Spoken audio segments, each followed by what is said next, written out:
Hello बच्चों, आज हम लोग फिजिक्स का नेक्स्ट टॉपिक स्टार्ट करना चल रहे हैं। वो है संधारित्र और परावैद्युत।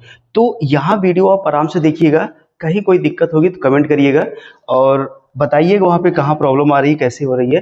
तो हम लोग क्या करेंगे, सॉल्व करने की कोशिश करेंगे। या तो एक से दो बार अगर देख लोगे, कोई भी डेरिवेशन होगा, कोई भी न्यूमेरिकल होगा या कोई भी डिफिनेशन होगी, आपको इजिली समझ में आ जाएगी। तो हम लोग स्टार्ट करते हैं लेसन नंबर नेक्स्ट जो भी होगा। वो लेसन का नाम है संधारित्र और परावैद्युत।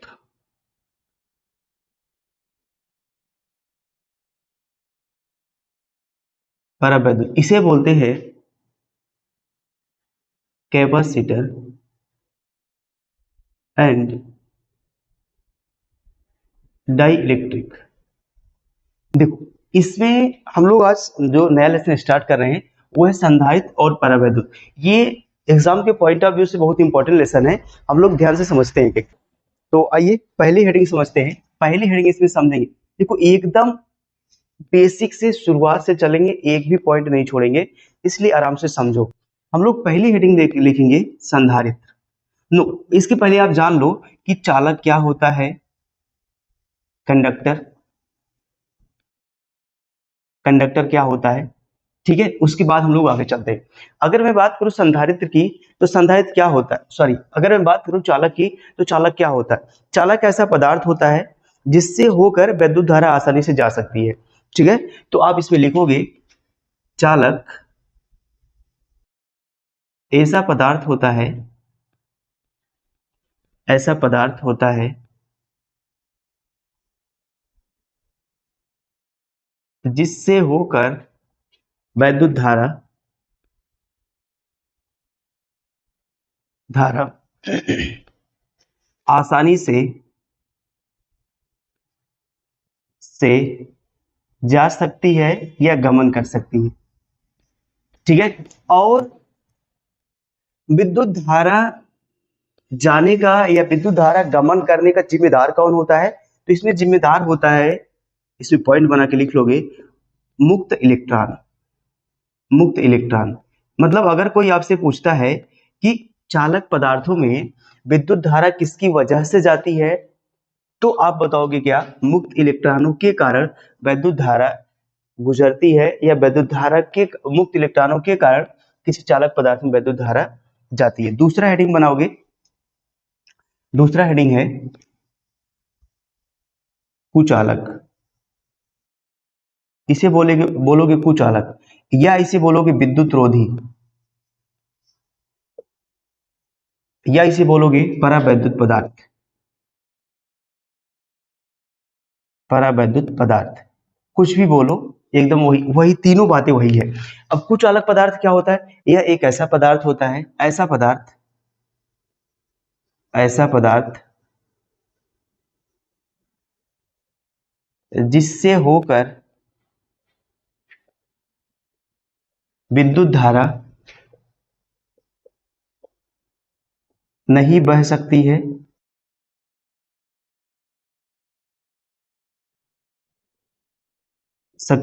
विद्युत रोधी पदार्थ कहलाता है, विद्युत रोधी पदार्थ कहलाता है। जैसे एग्जांपल देखो, इसमें एग्जांपल क्या दे सकते हो, एग्जांपल दे दो इसमें, लोहा, तांबा, कॉपर, ईटीसी, बहुत सारा पदार्थ है इसमें। जैसे हो गया लकड़ी, ठीक है, लकड़ी हो गया, अभ्रक हो गया, और उसके बाद प्लास्टिक हो गया, ठीक है, आदि। और एक तीसरा पदार्थ देखते हैं हम लोग, तीसरा पदार्थ देखते हैं, वो तीसरा पदार्थ है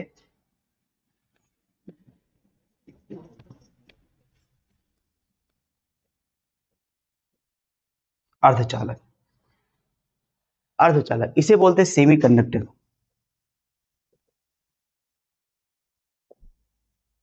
इसे बोलते हैं क्या, सेमी कंडक्टर। अर्धचालक या सेमी कंडक्टर क्या होता है, इसको समझो पहले। यह एक प्रकार का चालक पदार्थ ही होता है, मतलब आप कह सकते हो कि ऐसा चालक जो, मतलब ऐसा पदार्थ जो चालक और कुचालक के मध्य होता है। या अगर इसको मैं और थोड़ा सा एक्सप्लेन करूं तो अर्धचालक का मतलब होता है जिसमें धारा बह भी सकती है, नहीं भी बह सकती, दोनों कंडीशन हो सकता है। तो ऐसा पदार्थ होता है जिसमें धारा प्रवाहित भी हो सकती है, नहीं भी प्रवाहित हो सकती है। अर्थात अगर इस अचालक पदार्थ में कोई आप अशुद्धि मिला दोगे तो धारा बहेगी, ठीक। अगर अशुद्धि नहीं मिलाओगे धारा नहीं बहेगी। तो मैं लिख दे रहा हूं, ऐसा पदार्थ या ऐसे पदार्थ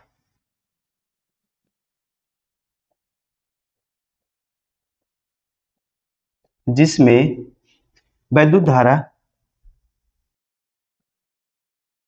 वैद्युत धारा प्रवाहित नहीं होती है,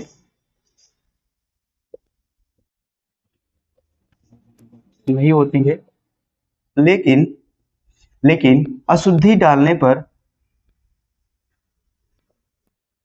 अशुद्धियां मिलाने पर वैद्युत धारा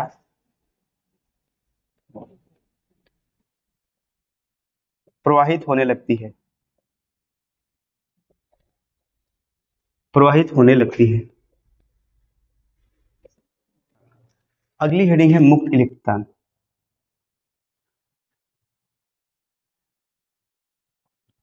जैसे ये नाम से ही स्पष्ट है कि मुक्त इलेक्ट्रॉन, मुक्त मतलब फ्री होगा, चाहे जहां रहेगा, ठीक। तो यह एक ऐसा इलेक्ट्रॉन होता है, यह एक ऐसा आवेश होता है जो परमाणु में रहने के साथ साथ क्या होता है, फ्री रहता है, मतलब परमाणु में कहीं भी जा सकता है, स्वतंत्र रूप से क्या होता है, गति करता है, कुल मिला के। ऐसा आवेश या ऐसा इलेक्ट्रॉन,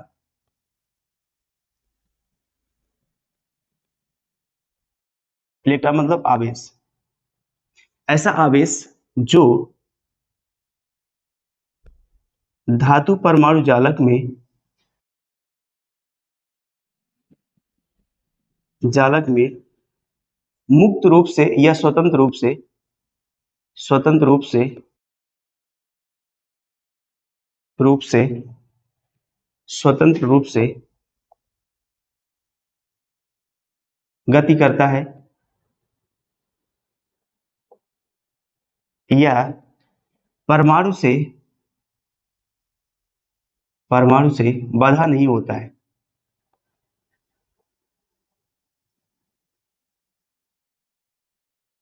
होता है, मुक्त इलेक्ट्रॉन कहलाता है।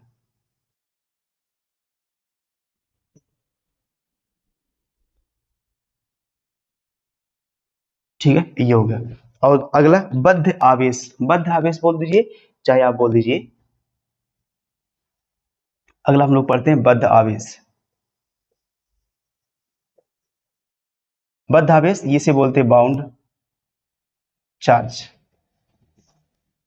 देखो बद्ध आवेश क्या होता है, बद्ध मतलब ये बधा होगा, तो लिखोगे ऐसा धनावेश, ऐसा धनावेश जो धातु परमाणु जालक में, परमाणु जालक, ऐसा धनावेश जो धातु परमाणु जालक में अस्थायी रूप से बधे होते हैं तथा तथा अपनी स्थितियां छोड़कर छोड़कर नहीं जा सकते हैं,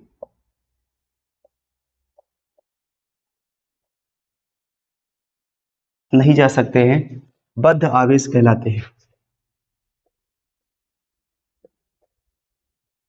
बद्ध आवेश कहलाते हैं। ठीक है, ये हो गया। तो अब मुक्त इलेक्ट्रॉन का मतलब ऐसा इलेक्ट्रॉन या ऐसा आवेश होगा जो धातु परमाणु जालक में स्वतंत्र रूप से गतिमान होता है, इधर उधर कहीं भी जा सकता है, वो क्या होता है, मुक्त इलेक्ट्रॉन होता है। बद्ध आवेश का मतलब ऐसा धनावेश होगा जो धातु परमाणु जालक में अस्थायी रूप से बंधे होते हैं या अस्थायी रूप से बंधा होता है तथा अपनी स्थिति छोड़कर बाहर नहीं जा सकता है। ठीक है ना, अपनी स्थिति छोड़कर नहीं जा सकते, वो बद्ध आवेश कहलाते हैं। इसके बाद देखते हैं इंपॉर्टेंट हेडिंग, आज की सबसे इंपॉर्टेंट हेडिंग वो है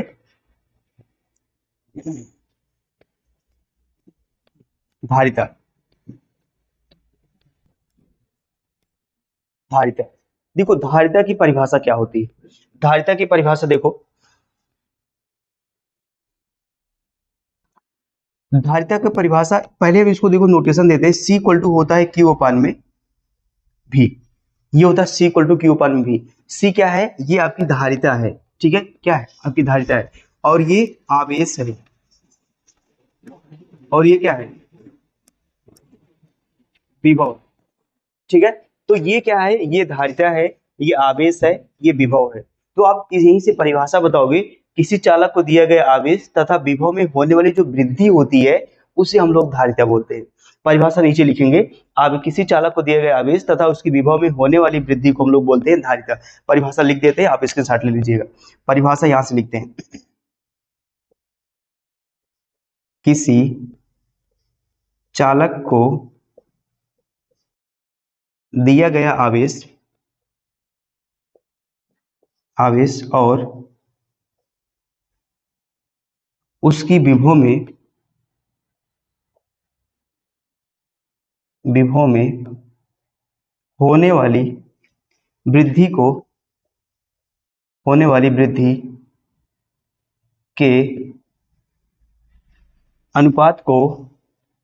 वृद्धि के अनुपात को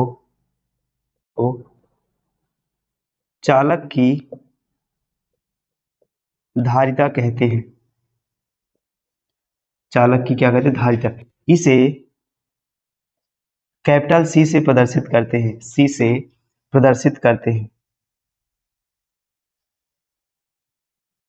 इसे कैपिटल सी से प्रदर्शित करते हैं। ये देखो मैंने परिभाषा लिख दी, ठीक है। ये तो किसी चालक को दिए गए आवेश और उसकी विभव में होने वाली वृद्धि के अनुपात को हम लोग बोलते हैं चालक की धारिता बोलते हैं। अब चालक की धारिता अर्थात यहाँ नीचे लिख लोगे सी इक्वल टू क्यू अपान में भी होता है। हम लोग मात्रक निकालते हैं, बीमा निकालते हैं, ठीक, और कुछ भी होगा निकालेंगे साथ में।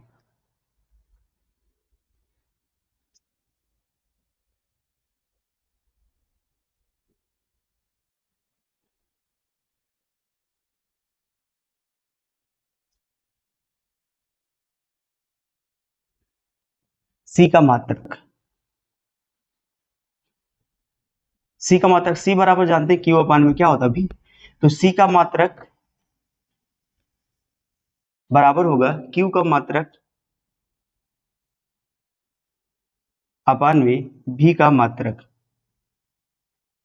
ठीक। तो सी का मात्रक क्या होगा, क्यू का मात्रक में, क्यू मींस क्या है, आवेश है, आवेश का मात्रक क्या होगा कूलम, और ये भी का मात्रक क्या है वोल्ट। तो सी का मात्रक क्या आएगा, सी का मात्रक होगा कूलम प्रति वोल्ट, या इसे लिख सकते हो, इसी कूलम प्रति वोल्ट को बोलते हैं हम लोग फैरेड। क्या बोलते हैं, फैरेड बोलते हैं। मीन्स आप यहां से दे सकते हो कि जो एक फैरेड बराबर होगा, एक फैरेड बराबर, फैरेड को आप से लिखेंगे, एक फैरेड बराबर होगा एक कूलम और बटे कितना होगा एक वोल्ट। कभी कभी आता है कि एक फैरेड की परिभाषा लिखिए, एक फैरेड की परिभाषा, एक फैरेड की परिभाषा क्या लिखोगे, लिखोगे सर, यदि किसी चालक को दिया गया आवेश एक कूलम और उसके विभव में होने वाली वृद्धि एक वोल्ट हो तो चालक की जो धारिता होती है वो क्या होती है, एक फैरेड होती है, ठीक है। तो लिख दो, किसी चालक को दिया गया आवेश, यदि किसी चालक को, यदि किसी चालक को दिया गया आवेश एक कूलम और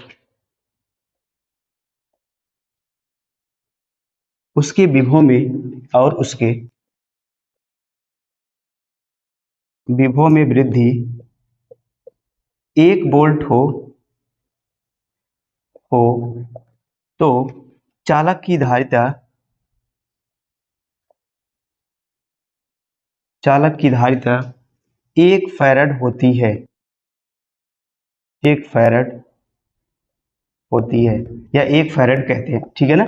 एक फैरेड ये हो गया। परिभाषा आराम से आराम से देना है, किसी चालक को दिया गया, किसी चालक को दिया गया आवेश एक कूलम और उसके विभव में होने वाली वृद्धि एक वोल्ट हो तो उसे हम लोग बोलते हैं एक फैरेड। किसी चालक को दिया गया आवेश 1 कूलम और उसके विभव में होने वाली वृद्धि 1 वोल्ट हो तो चालक की जो धारिता होती है उसे हम लोग क्या बोलते हैं, 1।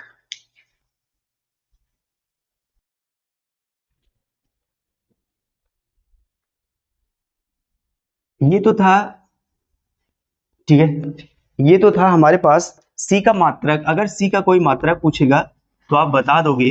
दो मात्रक आया दिया है, एक कूलाम प्रति वोल्ट, कूलाम प्रति वोल्ट, या इसी को हम लोग बोलते हैं फैरड, ठीक है, या फैरड आ गया। तो अब देखो फैरड, ठीक है, ये फैरड हो गया। अब हम लोग बीमा निकालते हैं। बीमा निकालने से पहले कभी कभी आता है कि सर इस सी का या धारिता का हमें लिखना है एम के एस में मात्रक। तो पहले आप एम के एस में मात्रक लिखो, एम के एस मात्रक, एम के एस में सी का मात्रक। अभी हम लोग देखो निकाले थे कूलाम प्रति वोल्ट ना, तो ये किसका होगा, कूलाम प्रति वोल्ट निकाले थे। तोड़ते इसी को, कूलाम ऊपर रहने दो, प्रति वोल्ट, वोल्ट देखो V बराबर होता है W बाई क्यू, वोल्ट बराबर होगा जूल प्रति कूलाम, जूल प्रति क्या होगा, कूलाम। तो ये कूलाम ऊपर जाएगा तो आएगा कूलाम का स्क्वायर अपान में ये आएगा नीचे जूल होगा। तो अब कूलाम, कूलाम क्यू बराबर क्या होता है IT, तो कूलाम को तोड़ोगे लिख सकते हो एम्पियर, मात्रक लिखना है एम्पियर इनटू सेकेंड का होल स्क्वायर। और जूल को तोड़ोगे W बराबर क्या होता है एफ इंटू यस, तो इसको आप लिख सकते हो newton into metre, newton into क्या होगा मीटर। आगे चलते हैं, थोड़ा सा सॉल्व करते हैं। और एम्पियर का स्क्वायर इंटू क्या होगा सेकेंड का स्क्वायर अपान में नीचे आएगा न्यूटन, मतलब यह बराबर क्या होगा यम में, यह बराबर यम में मतलब किलोग्राम इंटू ए का मतलब मीटर प्रति सेकंड स्क्वायर, मीटर प्रति क्या होगा सेकंड स्क्वायर, हिंदी में लिखते हैं मीटर प्रति सेकंड का स्क्वायर, सेकंड का स्क्वायर ऊपर जाएगा, इसको ऊपर लेके चलोगे ये -2 ऊपर जाएगा +2 हो जाएगा, ऊपर जाएगा क्या होगा +2 एम्पियर का स्क्वायर, +2 होगा, सेकंड की पावर कितना होगा, सेकंड की पावर 4, ये +2 जाएगा ऊपर होगा, तो सेकंड की पावर 2 यहाँ पे है, पावर टू कितना होगा पावर 4 होगा, नीचे हो जाएगा किलोग्राम इंटू क्या होगा मीटर, किलोग्राम इंटू क्या होगा मीटर। एक मीटर देखो यहाँ पहले से छूट रहा है, तो ये न्यूटन, ये इतना न्यूटन का है, ठीक है, ये इतना इतना है ये न्यूटन का, और ये मीटर हमारे पास से छूट रहा है, तो नीचे ये होगा ये वाला मीटर, ये वाला होगा मीटर का स्क्वायर ही हो जाएगा। आगे चलते हैं, मात्रक लिखोगे अब इसको किलोग्राम को ऊपर लेके चलो, ये होगा किलोग्राम की पावर में -1 होगा इंटू मीटर की पावर में -2, ये होगा एम्पियर की पावर 2 और सेकंड की पावर कितना होगा 4। ये हो गया एम के एस में मात्रक किसकी, धारिता का, धारिता का एम के एस में मात्रक, या एक फैराड में, एक फैराड का एम के एस में मात्रक कितना होगा, ये 1 किलोग्राम प्रति किलोग्राम प्रति metre square second square, sorry ampere square second की पावर 4। ठीक, अब इसका बीमा लिख दो, बीमा, सी की बीमा, सी की बीमा लिख दो, सी की बीमा किलोग्राम का क्या होता है एम, पावर -1 लगा -1 लगाओ, मीटर का यल होता है 2 लगा दो, एम्पियर का कितना होता है ए 2 लगा है 2 लगाओ, सेकंड का क्या होता है टी पावर 4। ये आ गया बीमा, हमारे पास आ गया क्या ये बीमा। तो आई होप को आपको बीमा निकालना समझ में आया होगा, कैसे कैसे हम लोग क्या क्या यूज किए हैं। यहाँ पर सबसे पहले वोल्ट बराबर जानते हैं ना, वोल्ट बराबर हम लोग जानते हैं कि होता है जूल प्रति कूलम, और जूल बराबर हम लोग जानते हैं न्यूटन इंटू क्या होता है मीटर, और न्यूटन बराबर हम लोग जानते हैं, न्यूटन बराबर जानते हैं ये होता है किलोग्राम इंटू क्या होता है मीटर प्रति सेकेंड, मीटर प्रति सेकेंड स्क्वायर, सेकेंड स्क्वायर मतलब पावर -2। ये यही सब हम लोग लगाए हैं, लगा के सॉल्व किए हैं। आई होप आपको समझ में आया होगा बीमा मात्रक। ठीक है, आगे हम लोग चलते हैं, अगली हेडिंग हम लोग पढ़ते हैं गोली चालक की धारिता।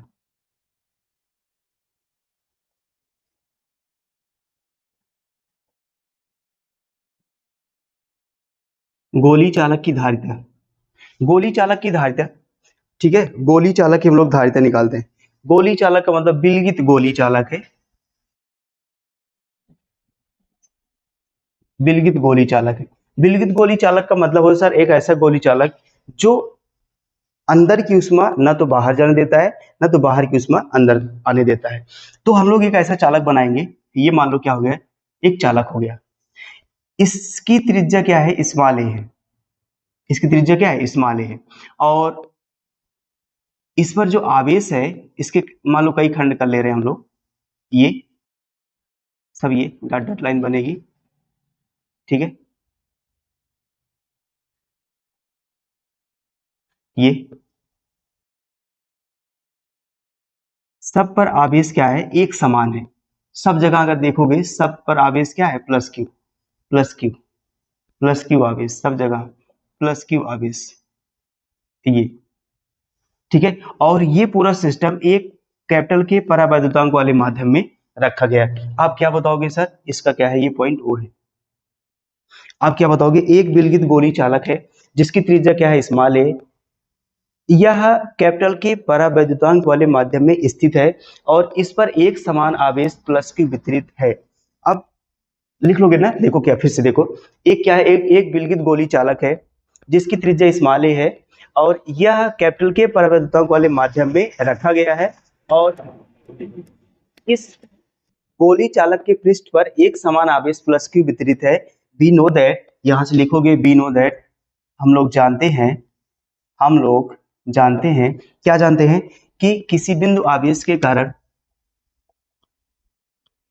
बिंदु आवेश के कारण विभव, विभव बराबर क्या होता है, ये होता है 1/4 पाई एप्सिलॉन नॉट, और क्यू अपान में क्या होता है, आर होता है, लेकिन आर मतलब त्रिज्या और यहाँ पर त्रिज्या कितना है, ए है, या ये कैपिटल के परावैद्युतांक वाले माध्यम में, इसलिए लगा देंगे के, ठीक है। ये हो गया विभव, हम लोग मान निकाल लिए, ठीक। अब हम लोग क्या निकालेंगे, धारिता, इसलिए धारिता सी बराबर जानते हैं क्या, क्यू अपान में क्या होता है, भी, सी इक्वल टू क्यू अपान में, भी की वैल्यू रखो 1/4 पाई एप्सिलॉन नॉट क्यू कैपिटल के ए, ठीक है। क्यू से क्यू कट जाएगा और ये पूरा सिस्टम ऊपर चलेगा, ये हो जाएगा 4 पाई एप्सिलॉन नॉट कैपिटल के ए, ठीक है। ये होता है किसी विलगित गोली चालक की धारिता। निर्वात अथवा वायु के लिए निकालो, निर्वात अथवा वायु के लिए, निर्वात अथवा वायु के लिए कैपिटल के बराबर क्या होगा, एक होगा। तो यहां से सी नॉट, इसको अलग दिखा दो थोड़ा सा कि ये निर्वात अथवा वायु के लिए है, ये 4 पाई एप्सिलॉन नॉट इंटू क्या हो जाएगा, ए हो जाएगा, ये मतलब के का स्थान पर रखोगे एक तो हो जाएगा ये। और हम लोग देखो यहां से थोड़ा आगे चलते हैं, तो इसको समीकरण नंबर 1 और इसको समीकरण नंबर 2 दे दो, तो भाग कराओगे 1 और 2 को, तो यहां से इसकी वैल्यू रखोगे 4 पाई एप्सिलॉन नॉट कैपिटल के ए अपान में आ जाएगा 4 पाई एप्सिलॉन नॉट ए, तो ये 4 pi epsilon not a, 4 pi epsilon not a cut जाएगा, सी अपान में ए, सी अपान में सी नॉट इक्वल टू क्या होगा, कैपिटल के। यहां से आप कैपिटल के परावैद्युतांक की परिभाषा दे सकते हो, क्या दोगे, किसी भी माध्यम की धारिता निर्वात अथवा वायु में स्थित पदार्थ की धारिता का जो अनुपात होता है उसे हम लोग परावैद्युतांक बोलते हैं। इसे बोलते हैं ना, किसी भी माध्यम की धारिता निर्वात अथवा वायु की किसी भी माध्यम की धारिता निर्वात अथवा वायु में किसी पदार्थ की धारिता के अनुपात को बोलते हैं परावैद्युतांक, ठीक। ये हो गया। यहां से अगर थोड़ा सा निकालोगे, ये कैपिटल के सी इक्वल टू आएगा, सी इक्वल टू आएगा के सी नॉट, के सी नॉट, ये हो जाएगा। इसका मतलब ये है कि किसी भी माध्यम की जो धारिता होती है निर्वात अथवा वायु की माध्यम की धारिता का कितना गुना होता है, के गुना होता है, ठीक है। यहां से एक मैं इंपॉर्टेंट चीज निकाल रहा हूं, इंपॉर्टेंट मतलब क्या, वो मात्रक है, आप लोग पढ़े होंगे, थोड़ा सा इंपॉर्टेंट चीज है।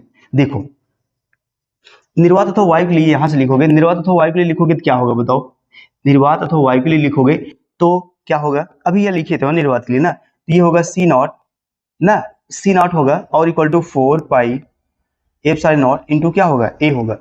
यहां से निकालोगे एफ साइड नॉट बराबर होगा सी नॉट अपान में 4 पाई ए। 4 पाई कितना होगा ए। ये सब क्या है, ये सब कांस्टेंट है। मात्रक लिखोगे एफ साइन नॉट, ये है धारिता, धारिता का मात्रक क्या होता है फैराड, और त्रिज्या, त्रिज्या का मात्रक क्या होता है मीटर। ये होता है एफ साइन नॉट का मात्रक फैराड प्रति मीटर भी हो सकता है। लेकिन हम लोग एफ साइन नॉट का मात्रक क्या पढ़े बताओ, मात्रक हम लोग क्या पढ़े हैं इसका मात्रक, लेसन नंबर 1 में वैद्युत क्षेत्र और कूलाम के नियम में हम लोग इसका पढ़े हैं, कूलाम स्क्वायर प्रति न्यूटन मीटर स्क्वायर, ये पढ़े हैं। मीन्स आप यहाँ से दे सकते हो एफ साढ़े नॉट का और भी मात्रक होता है फैराड प्रति मीटर, या ये होता है कूलाम स्क्वायर प्रति न्यूटन मीटर, ये भी मात्रक होता है फैराड प्रति मीटर या कूलाम स्क्वायर न्यूटन प्रति मीटर स्क्वायर, ये भी मात्रक होता है। इसको आप नोट करिएगा, ये बहुत इंपॉर्टेंट बात है। कहीं के क्वेश्चन में आ जाता है तो बच्चे समझ ही नहीं पाते, क्योंकि फैराड प्रति मीटर दे दिया ना, तो ये भी इसी का मात्रक है, निर्वात की वैद्युतशीलता है ये। ठीक, आई होप को आपको बातें समझ में आई होंगी। इसका स्क्रीनशॉट लीजिए, आगे हम लोग चलते हैं। अगली हेडिंग है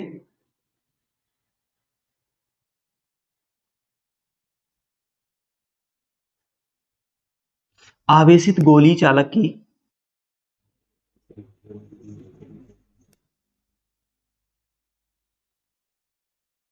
स्थितिज ऊर्जा।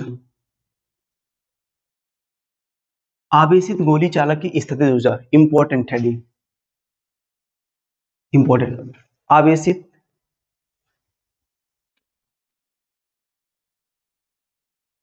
आवेशित गोली चालक की स्थितिज ऊर्जा, देखो हम लोग देखते हैं, थोड़ा सा इसमें समझते हैं, स्थितिज ऊर्जा के बारे में समझते हैं। स्थितिज ऊर्जा सीधा सीधा लिख दें, देखो किसी चालक को आवेशित करने में किए गए संपूर्ण कार्य को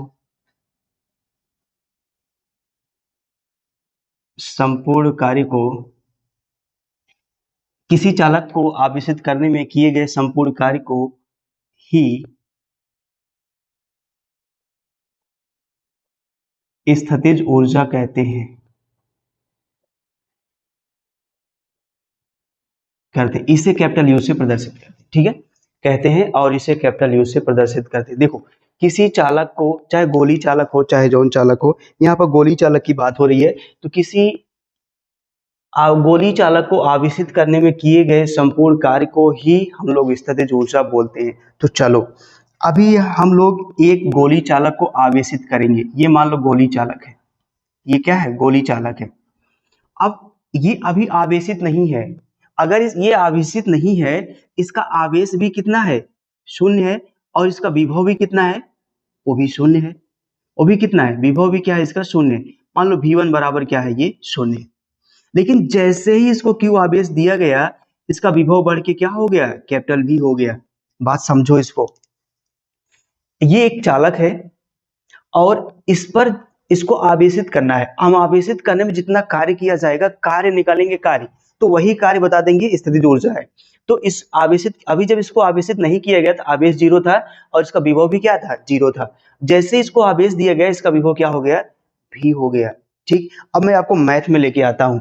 अगर मान लो दो संख्याएं हैं, 1 2 3 4 5, ये 5 संख्याएं हैं, अगर मैं इसको बोलूं आप इसका औसत निकालिए, तो कैसे निकालोगे, बोलोगे सर सबको जोड़ दीजिए, सबको जोड़ दो और जितनी संख्या है उतना बटे कर दो, 1 2 3 4 5 6, 3 2 5, 5 संख्या है बटे क्या करो 5 कर दोगे।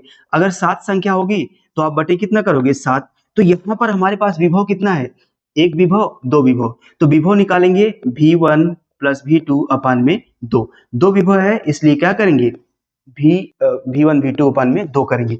इसलिए लिखते हैं, आप लोग बताओगे क्या इसमें, ये बताओगे सर कि माना कोई आवेशित माना कोई गोली चालक है जिस पर प्रारंभिक आवेश क्या है शून्य है, प्रारंभिक आवेश शून्य होने के कारण इसका विभव भी क्या है शून्य है। जैसे इसको क्यू आवेश दिया जाता है, इसका विभव क्या हो जाता है कैपिटल V हो जाता है। अतः औसत विभव, अतः औसत विभव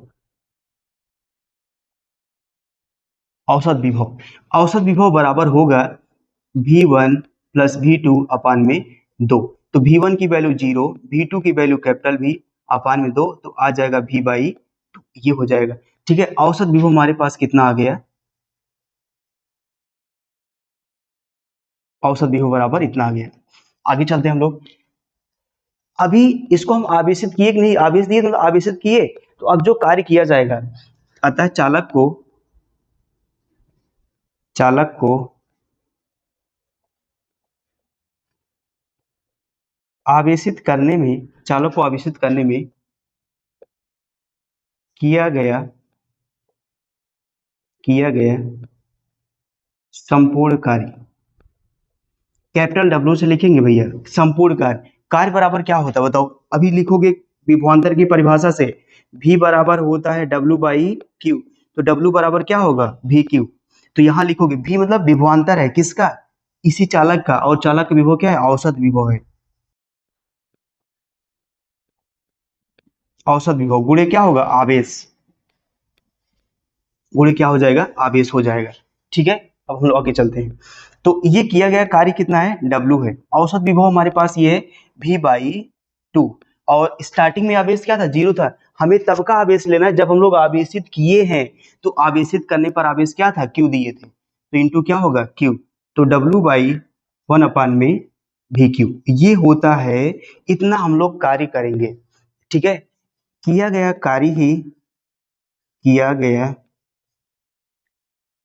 कार्य ही स्थितिज ऊर्जा होगा।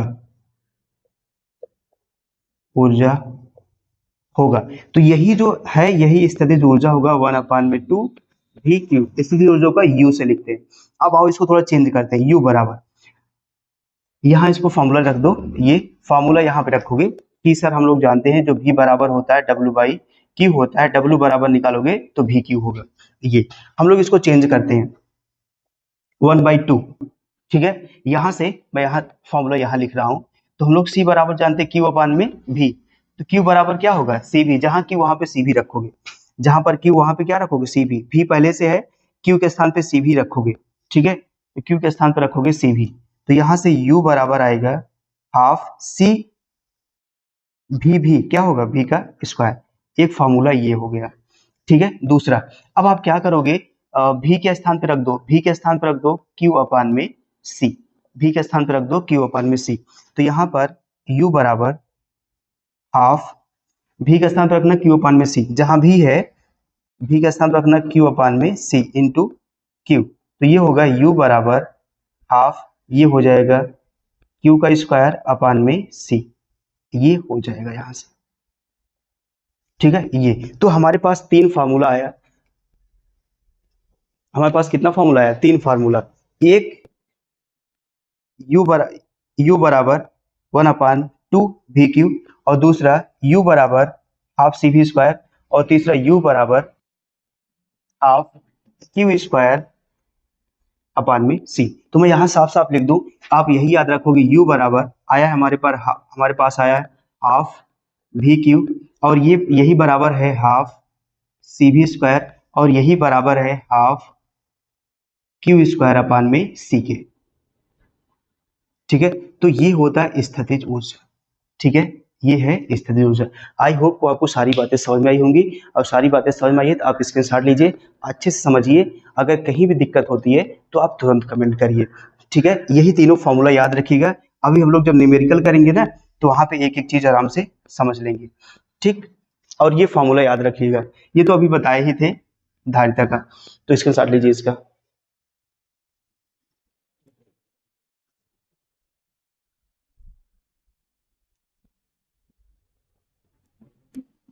आइए आगे देखते हैं हम लोग, दो आवेशित चालकों को एक दूसरे से जोड़ने पर आवेशों का पुनर्वितरण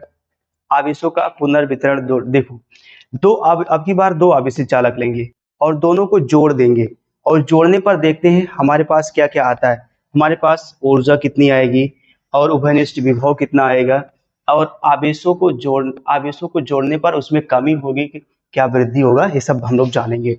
तो पहली चीज हम लोग निकालेंगे उभयनिष्ठ विभव, दूसरी चीज आवेशों को जोड़ने पर पुनर्वितरण, मतलब आवेशों को पुनर्वितरण जोड़ने से क्या होगा, आवेश कितना बचेगा वो जो वो देखेंगे, और हम लोग देखेंगे ऊर्जा में हानि। चलो यहाँ पर एक चालक ले लिए, एक चालक ये है, ठीक है, और दूसरा चालक हमारे पास ये है, ये दूसरा हमारे पास चालक ये है।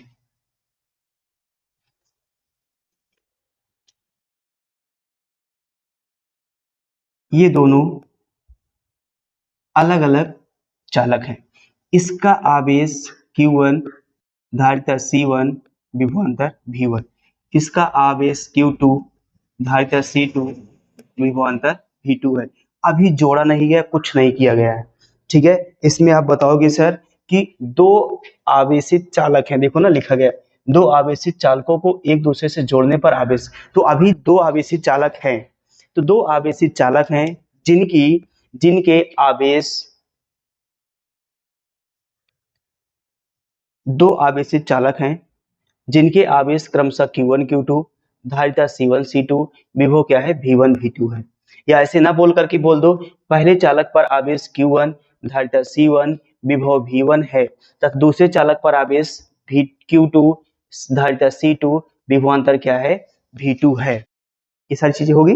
तो आगे हम लोग देखते हैं, अब एक एक चीज निकालते हैं यहाँ पर। अभी अगर हम मान लो इसका आवेश निकालते हैं, इसका आवेश निकालो, इसका आवेश निकालो, धारिता दोनों को निकालेंगे। चलो यहां से देखते हैं, पहले चालक का आवेश लिखेंगे Q1 बराबर, ये होगा C1 V1। कैसे, हम लोग जानते हैं ना C बराबर Q अपान में V होता है, तो Q बराबर CV होगा। Q बराबर क्या होगा CV, तो Q1 बराबर C1 V1, चूंकि ना ये पहले चालक की बात हो रही है तो ये हो जाएगा। दूसरे चालक का आवेश ये होगा Q2, ये हो जाएगा C2 V2, ये हो जाएगा। तो पहले चालक का आवेश Q1 C1 V1 हो गया, और दूसरे चालक का आवेश Q2 बराबर C2 V2 हो गया। अब हम लोग क्या करेंगे, तार को जोड़ देंगे, मतलब दोनों चालकों को एक तार से जोड़ देंगे। ये ध्यान देना है, हम लोग दोनों चालकों को एक तार से जोड़ दिए, ठीक, एक तार से हमें जोड़ देना है। ये ध्यान देना है किस चालक की जो धारिता है वो नगण्य है, ठीक, नहीं तो चेंज हो जाएगा। तो हम लोग अब क्या करेंगे, वही लिखते हैं, चालकों को एक पतले तार से जोड़ दिया जाता है जिसकी धारिता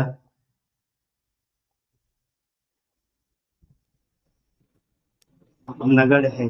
अब अगर जोड़ दिए, इसकी जो धारिता होगी, इसकी धारिता C1, इसकी धारिता C2, दोनों क्या होगी, ऐड हो जाएगी। अब आप लिखोगे तो क्या होगा, इसलिए उभयनिष्ठ विभव, ठीक है, जोड़ने के बाद उभयनिष्ठ विभव कितना होगा, कैपिटल V बराबर होगा कुल आवेश अपान में कुल विभव, सॉरी कुल आवेश बटे क्या होगा, कुल धारिता, ये कहां से आया, C बराबर Q अपान में V, तो V बराबर नो आवेश V निकालना है, तो Q अपान में क्या आएगा C। तो यहाँ पर कुल विभव की बात हो रही है, उभयनिष्ठ का मतलब होता है कुल, तो कुल विभव बराबर होगा कुल आवेश बटे कुल धारिता, वही लिख दिए यहाँ से। तो ये V बराबर कुल आवेश है Q1 प्लस Q2 अपान में कुल धारिता C1 प्लस C2, ये होगा। तो V इक्वल टू Q1 का मान है C1 V1, Q2 का मान है C2 V2 अपान में क्या आएगा C1 प्लस C2, ये आएगा। तो ये होता है उभयनिष्ठ विभव, जब हम लोग दोनों चालकों को एक पतले तार से जोड़ देंगे तो, ठीक, ये हो गया पूरा। अब यहां से जोड़ने के बाद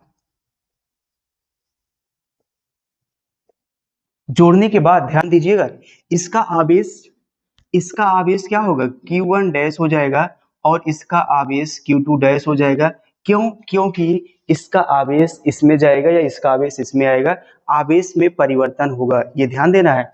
तो यहां से लिखोगे, अब देखो इसका इन दोनों का जो विभव है अब मिल के पूरा क्या हो गया, कैपिटल V हो गया है। अब V1 V2 नहीं रह गया है, इन दोनों चालकों का विभव क्या हो गया है, कैपिटल V। आवेश Q1 डैश और आवेश दूसरा आवेश Q2 डैश हो गया है, और धारिता क्या हो गई है, C1 प्लस C2 ये हो गई है। अब ध्यान दीजिएगा, जोड़ने के बाद की बात हो रही है, तो आप लिखोगे जोड़ने के बाद पहले पहले चालक का आवेश, मैं लिख रहा हूं Q1 डैश बराबर ये होगा C1 और विभव क्या है, कैपिटल V, और दूसरे चालक का आवेश Q2 डैश बराबर C2 क्या होगा, V होगा। ये आगे चलते हैं आगे। तो यहां से देखो इन दोनों का रेशियो निकालो, Q1 डैश अपान में Q2 डैश बराबर ये होगा C1 V C2 V, ये V से भी कैंसिल हो जाएगा, Q1 डैश Q2 डैश बराबर होगा C1 अपान में C2। यहाँ से एक बहुत ही महत्वपूर्ण फॉर्मूला जनरेट होता है कि अगर दोनों चालकों के एक तार से जोड़ देंगे तो जो आवेशों की, दोनों चालकों के आवेशों का अनुपात होगा दोनों धारिताओं के अनुपात की क्या होगा, बराबर होगा। यदि हम दोनों चालकों के एक पतले तार से जोड़ देते हैं तो दोनों आवेशों का जो अनुपात होगा दोनों धारिताओं के अनुपात की क्या होगा, बराबर होगा। लिख दे रहे हैं, यदि दोनों चालकों को एक पतले तार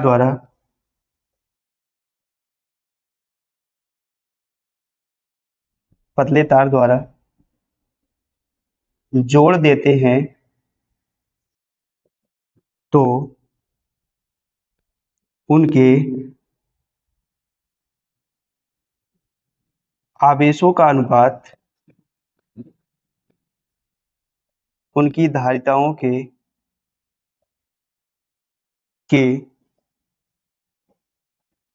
अनुपात के बराबर। आई होप आपको ये समझ, ये हमने पहली चीज निकाला। पहली चीज हमने क्या निकाला, उभयनिष्ठ विभव। ये अभी सिर्फ और सिर्फ हम लोग उभयनिष्ठ विभव निकाले हैं। इसको हमेशा याद रखिएगा, या तो V बराबर इतना हम लोग लिखेंगे या तो V बराबर इतना लिखेंगे, C1 V1 plus C2 V2 अपन में C1 प्लस C2। ये चीज आगे इसका स्क्रीनशॉट लीजिए, आगे चलते हैं। आगे हम लोग दूसरा पॉइंट निकालते हैं। दूसरा पॉइंट है स्थानांतरित आवेश की मात्रा।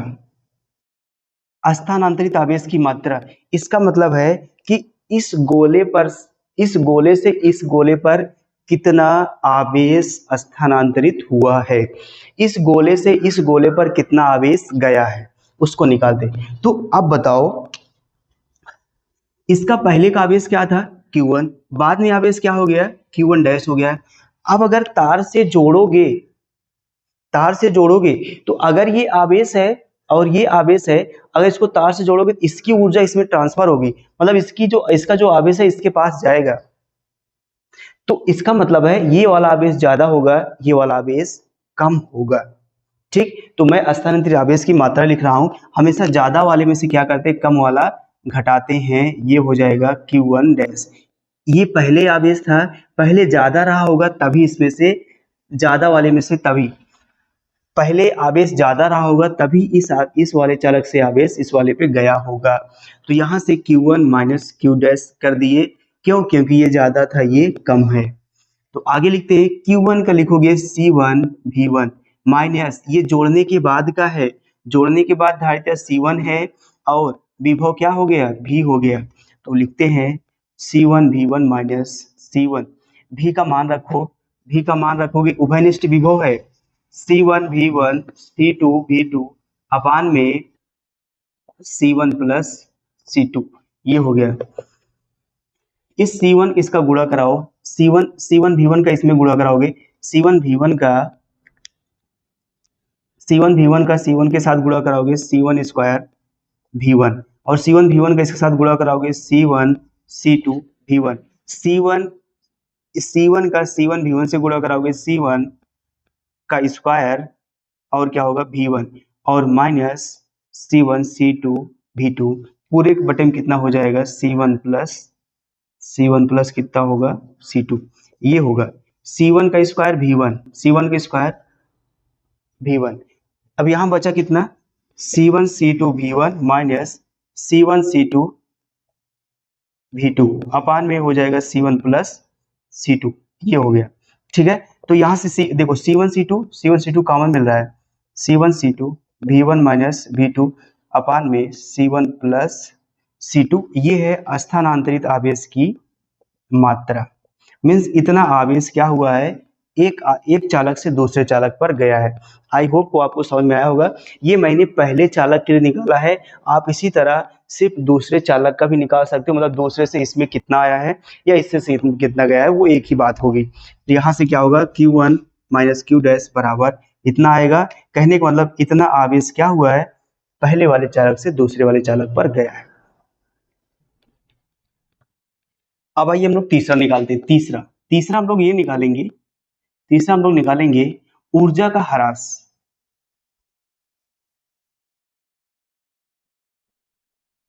मतलब चालक तार द्वारा जब जोड़ दिए तो ऊर्जा कितनी लॉस हुई है उसको हम लोग निकालेंगे। इससे पहले निकालने से पहले हम लोग कुछ लिखते हैं कि मान लेते हैं इसकी पहले ऊर्जा कितनी है, इसकी पहले ऊर्जा कितनी है, जोड़ने पर मतलब इन दोनों को ऊर्जा निकालेंगे कितनी है, जोड़ने के बाद कितनी ऊर्जा होगी, सब निकालते हैं आराम से। तो इसमें लिखोगे पहले जोड़ने के पहले चालक, इसको लिखते हैं पहले गोली चालक की ऊर्जा, पहले गोली चालक की स्थितिज ऊर्जा, इसको लिखते हैं U1 बराबर हाफ C1 V1 स्क्वायर। दूसरे गोली चालक की स्थितिज ऊर्जा, इसको U2 लिखते हैं हाफ C2 V2 स्क्वायर। ठीक है, अब कुल ऊर्जा निकालोगे,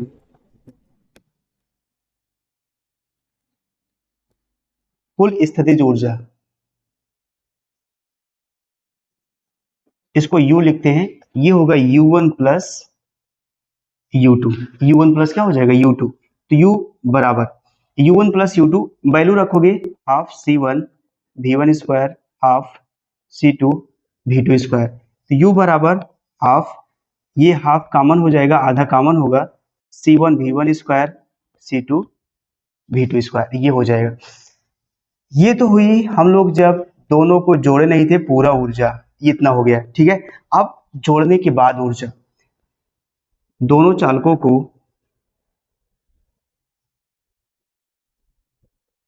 को एक पतले तार से जोड़ने के बाद कुल स्थितिज ऊर्जा,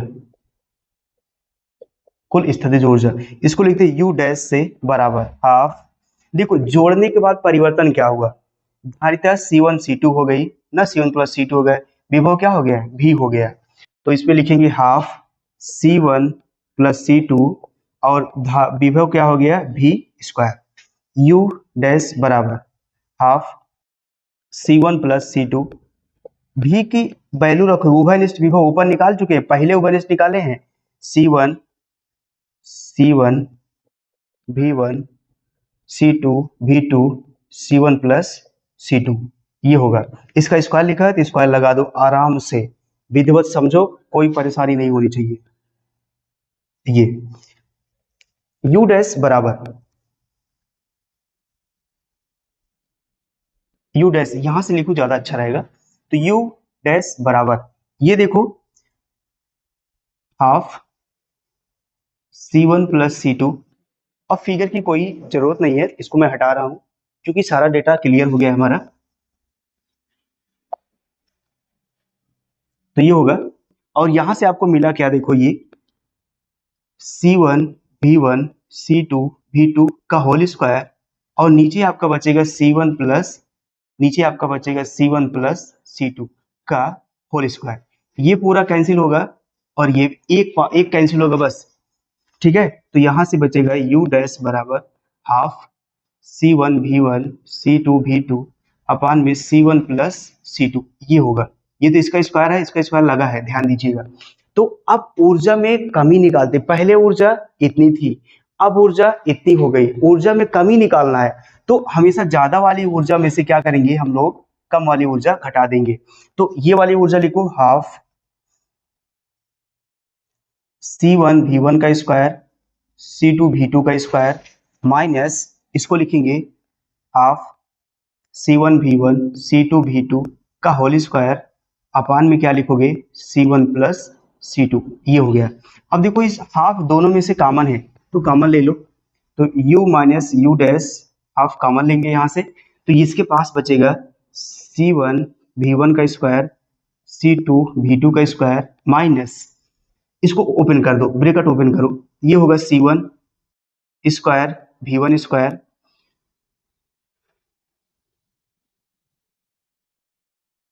और एक चीज यहां मैं बता दूं, अभी ओपन कर रहे हो ब्रैकेट भी लगा दो, मतलब ये ब्रैकेट भी ओपन कर दो ना, ब्रैकेट ओपन कर दो, ये माइनस हो जाएगा पूरा, ये भी माइनस होगा, ठीक है। ये होगा C2 V2 का square minus C1 C2 V1 V2 और इसके बटे में पूरा रहेगा C1 प्लस C2, ये होगा u माइनस यू डैश बराबर 1/2।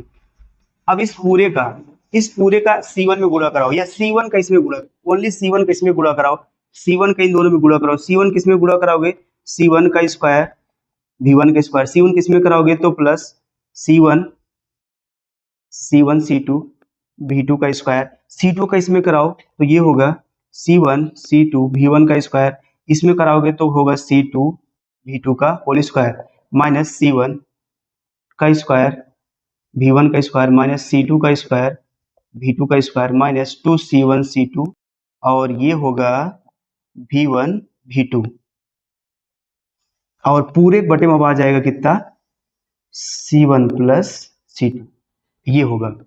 अब देखो ये वाला कैंसिल होगा, ये और ये वाला कैंसिल होगा, बचेगा कितना हमारे पास u माइनस यू डैश बराबर हाफ, ये हो जाएगा C1 C2, पहले इसको लिखो C1 C2 V1 का स्क्वायर फिर C1 C2 V2 का स्क्वायर माइनस आपके पास ये देखो ये बचा है minus 2 C1 C2 V1 V2 अपान में क्या होगा C1 plus C2, C1 C2 C1 C2 C1 C2 सब में तो कॉमन ले लो, तो कॉमन लेंगे u minus u dash equal to C1 C2 और ये कॉमन लोगे तो यहाँ बचेगा V1 का स्क्वायर प्लस V2 का स्क्वायर माइनस 2 V1 V2 और अपान में C1 प्लस C2, ठीक है। ये आगे थोड़ा सा यहाँ स्पेस बचा, हम लिख रहे हैं यहाँ पर, ध्यान दीजिएगा अच्छे से। तो ये होगा u माइनस यू डैश बराबर, ये होगा हाफ C1 C2, ये देखो a का स्क्वायर प्लस b का स्क्वायर माइनस 2ab, a का स्क्वायर प्लस b का स्क्वायर माइनस 2ab, तो a मीन्स क्या है V1 है, b मीन्स क्या है V2 है, तो आप ये हो जाएगा V1 माइनस V2 का होल स्क्वायर अपान में C1 प्लस C2 अपान में क्या होगा C1 प्लस C2, मीन्स इतनी ऊर्जा की क्या होती है ह्रास, इतना होता है, इतना ऊर्जा का क्या होता है ह्रास होता है। अब यहाँ देखो V1 माइनस V2 का होल स्क्वायर है, V1 माइनस V2 का होल स्क्वायर है और ये सब पूरा पॉजिटिव में है, सभी चीज क्या है हमारे पास u माइनस यू डैश क्या आ रहा है पॉजिटिव में आ रहा है, इसका मतलब स्थितिज ऊर्जा में हमेशा क्या होता है ह्रास होता है, इसका मतलब स्थितिज ऊर्जा में हमेशा क्या होगा ह्रास होगा, कब जब हम लोग दो चालकों को एक पतले चालक तार द्वारा जोड़ेंगे। तो इसको आप देखिए समझिए विधिवत समझिए, कहीं भी कोई दिक्कत हो आप मुझसे पूछिए।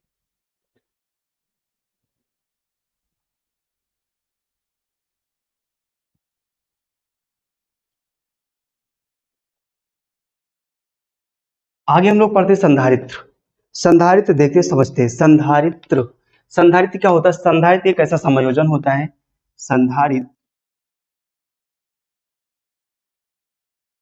एक ऐसा समायोजन होता है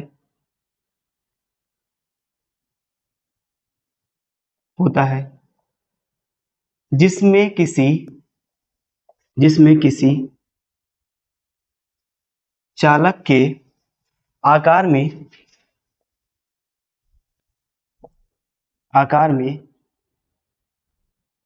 परिवर्तन किए बिना ही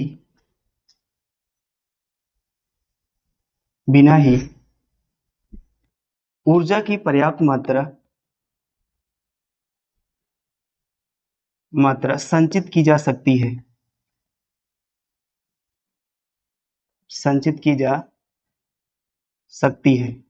ठीक है, आई होप आपको समझ में आएगा। एक लाइन की परिभाषा है, मतलब अगर कोई भी छोटा सा संधारित्र होगा, अब दिखाओ संधारित्र, कोई अगर छोटा सा संधारित्र होगा, उसका आकार परिवर्तित नहीं करोगे, फिर भी उससे आपको पर्याप्त मात्रा मिल सकती है। ठीक है, ज्वार से।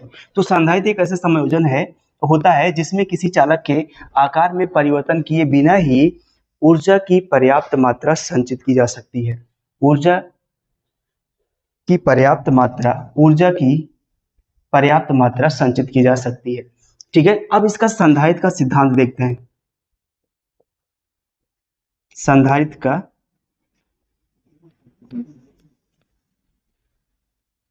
का सिद्धांत इंपॉर्टेंट है। संधारित्र का सिद्धांत समझो, एकदम आराम समझाएंगे, विधिवत समझाएंगे, लिख भी देंगे, बस आप देखते रहो। ये कोई चालक है, देखो दो चालक मैं बनाऊंगा, ये कोई चालक है। ठीक है, इसको हम क्या करेंगे, किसी ना किसी तरह से आवेशित कर दे रहे हैं। ठीक है, इसको हम किसी ना किसी तरह से क्या कर दे रहे हैं, आवेशित कर दे रहे हैं। बात समझ रहे हो? मान लो इस पर प्लस आवेश, हम इसको किसी ना किसी तरह से, किसी सोर्स से, किसी बैटरी से, किसी सेल से इसको प्लस आवेश दे रहे हैं, और इसके संपर्क में कोई अनावेशित प्लेट ला रहे हैं, अनावेशित चालक रख रहे हैं।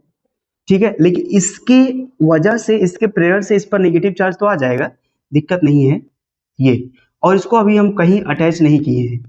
ठीक है, कहीं अटैच नहीं किए, लेकिन इसको हम किसी सोर्स से अटैच कर दिए हैं। और दूसरा रख रहे हैं, देखो इसमें एक चालक और, यही सेम है। इसको तो अभी हम लोग आवेशित किए थे किसी सोर्स से, किसी बैटरी से, इसको हम लोग आवेशित किए थे। ठीक है, और इसको अब हम लोग पृथ्वी से जोड़ दे रहे हैं। किससे जोड़ देंगे? पृथ्वी से। पृथ्वी का सिंबल ये होता है।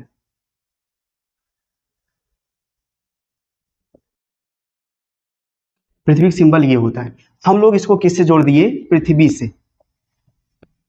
सुनो, अब मैं बता रहा हूं, ध्यान से समझिएगा। ये आवेशित था कि नहीं था? अब बाद में आवेश आया, ये वाला, ये दूसरी प्लेट वाला, ये आवेशित था कि नहीं था? ये अनावेशित है कि नहीं है? और ये तो कुछ भी सोर्स है ना, ये सोर्स है जिससे हम लोग क्या किए हैं, इस पहली प्लेट को आवेशित किए हैं। ये भी आवेशित है, और ये अनावेशित है। अब देखो क्या बताओगे, ध्यान से सुनो, इसकी सिद्धांत आप ध्यान से सुनोगे। जब किसी आवेशित चालक के समीप कोई अनावेशित चालक लाया जाता है, तो आवेशित चालक का विभव कम हो जाता है। जब किसी अनावेशित चालक के समीप जब किसी आवेशित चालक के समीप अनावेशित चालक लाया जाता है, तो आवेशित चालक का विभव कम हो जाता है।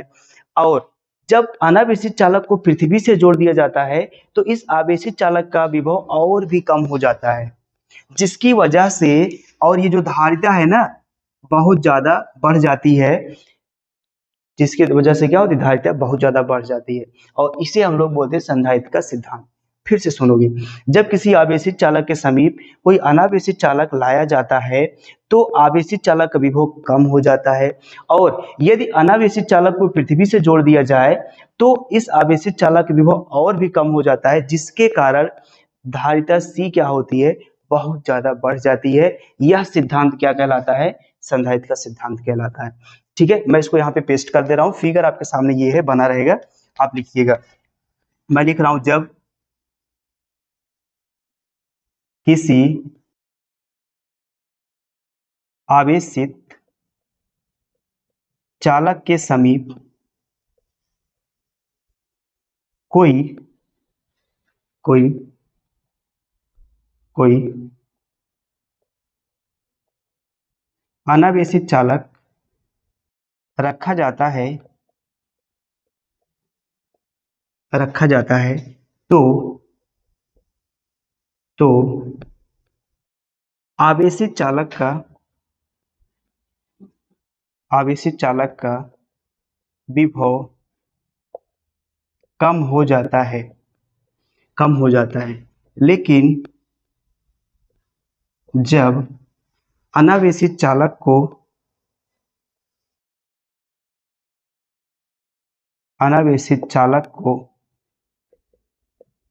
पृथ्वी से कनेक्ट कर दिया जाता है, पृथ्वी से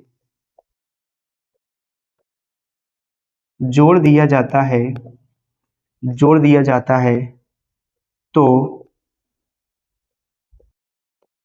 आवेशित चालक का विभव और भी कम हो जाता, मेरे मतलब समझ रहे ना, और भी कम हो जाता, बहुत कम हो जाता है, और भी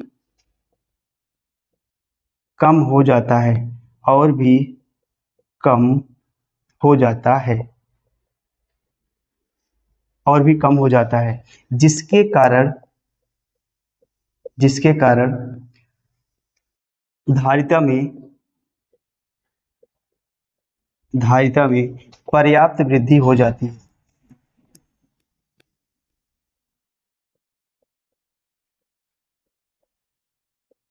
पर्याप्त वृद्धि हो जाती है, इसे संधारित्र का सिद्धांत कहते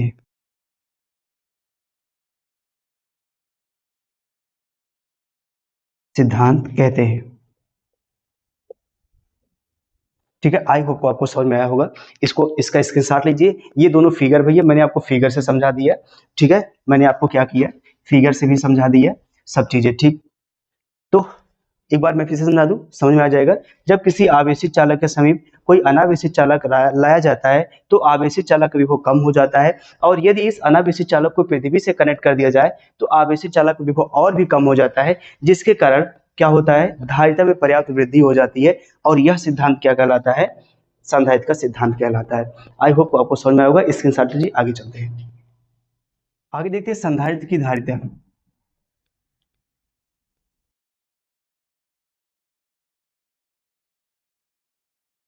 संधारित्र की धारिता जैसे हम लोग किसी चालक की धारिता पढ़े थे, वैसे संधारित्र की भी धारिता है, सेम वही चीज है, कुछ भी घबराना मत। C बराबर क्या होता है, चाहे किसी संधारित्र की धारिता हो, चाहे किसी चालक की धारिता हो, चाहे निर्वात हो, वायु की धारिता हो, सबकी धारिता कितनी होती है, यही होती है। अब मैं दूसरी हेडिंग बना रहा हूं इसमें, यहाँ पर संधारित्र की धारिता को कौन कौन कारक प्रभावित करता है। पहला जो है संधारित्र की धारिता जो होती है C, वो प्लेटों के क्षेत्रफल के क्या होता है, समानुपाती होता है, मतलब जो दोनों प्लेटें होंगी उनके क्षेत्रफल के समानुपाती होगा। दूसरा, जो संधारित्र की धारिता होती है, धारिता C होती है जो, वो क्या होती है, वो दोनों प्लेटों के बीच की दूरी के व्युत्क्रमानुपाती होता है। तीसरा, संधारित्र की धारिता जो होती है वो कैपिटल K के क्या होता है, समानुपाती होता है। ध्यान से समझोगे, मैंने ये आपको कहा कि अगर प्लेटों का क्षेत्रफल ज्यादा होगा, प्लेटों का अगर क्षेत्रफल ज्यादा होगा तो धारिता क्या होगी, ज्यादा होगी। जितना ज्यादा क्षेत्रफल उतना ज्यादा धारिता। दूसरा, अगर प्लेटों के बीच की दूरी, जैसे ये प्लेट है, इनके बीच की दूरी जितना ज्यादा बढ़ाओगे, अगर दूरी बढ़ाओगे तो धारिता कम हो जाएगी। उल्टा है, अगर दूरी बढ़ाओगे धारिता कम हो जाएगी, अगर दूरी कम करोगे तो धारिता क्या होगी, ज्यादा हो जाएगी। और तीसरा ये है, जो संधारित्र की धारिता होती है कैपिटल के परावैद्युतांक वाले माध्यम के समानुपाती होता है। इसका मतलब है कि अगर कोई कुचालक पदार्थ रख दोगे तो उसकी धारिता सबसे ज्यादा होगी। ये है कोई परावैद्युत पदार्थ के लिए, परावैद्युत पदार्थ जैसे तेल, मोम, कांच, ये सब। तो अगर आप क्या करोगे, माध्यम में अगर जो माध्यम है वो कोई परावैद्युत पदार्थ का है तो उसके धारिता क्या होगी, समानुपाती होगी। सीधा सीधा परावैद्युत पदार्थ के लिए जो परावैद्युतांक होता है उसकी धारिता क्या होगी, सबसे ज्यादा होती है। ठीक, आई होप आपको समझ में आया होगा।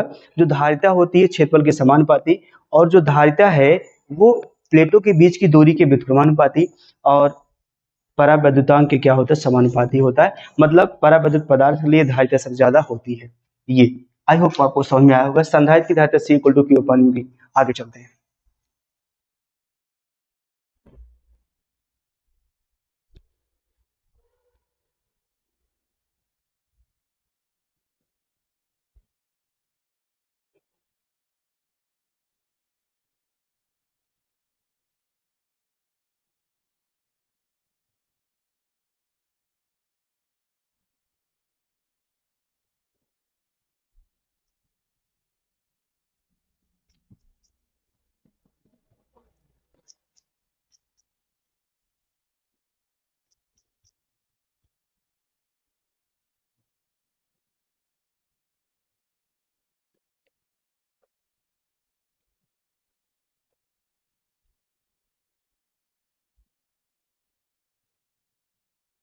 आगे है संधारित्र में परावैद्युत का, संधारित्र में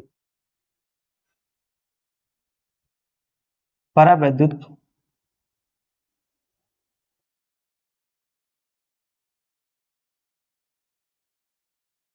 पदार्थ का कार्य। संधारित्र में परावैद्युत पदार्थ का कार्य, संधारित्र में परावैद्युत पदार्थ का कार्य।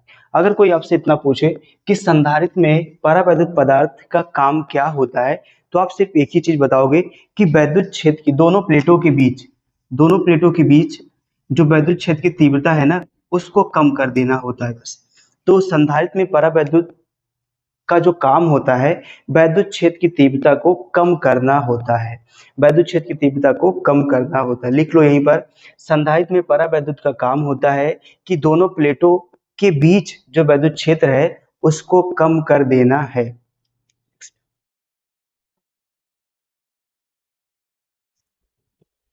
आइए इसको समझाते हैं।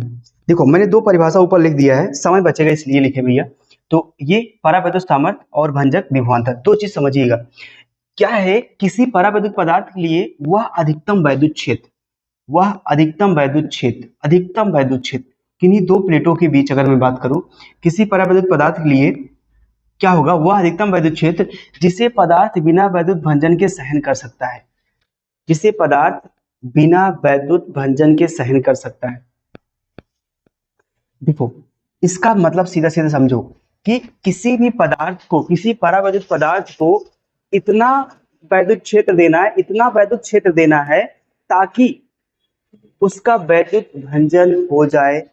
मीन्स जहां जहां तक वो सहन कर सकता है। जैसे मैं मान लो अगर इसको मैं बहुत बल दूं, बहुत बहुत ज्यादा बल दूं, इसको बहुत ज्यादा बल लगाओ, एक स्थिति ऐसी है कि इसमें ये टूट जाएगा ना, लेकिन हमें मैक्सिमम बल देना ताकि ये टूटे ना, इसका भंजन ना हो।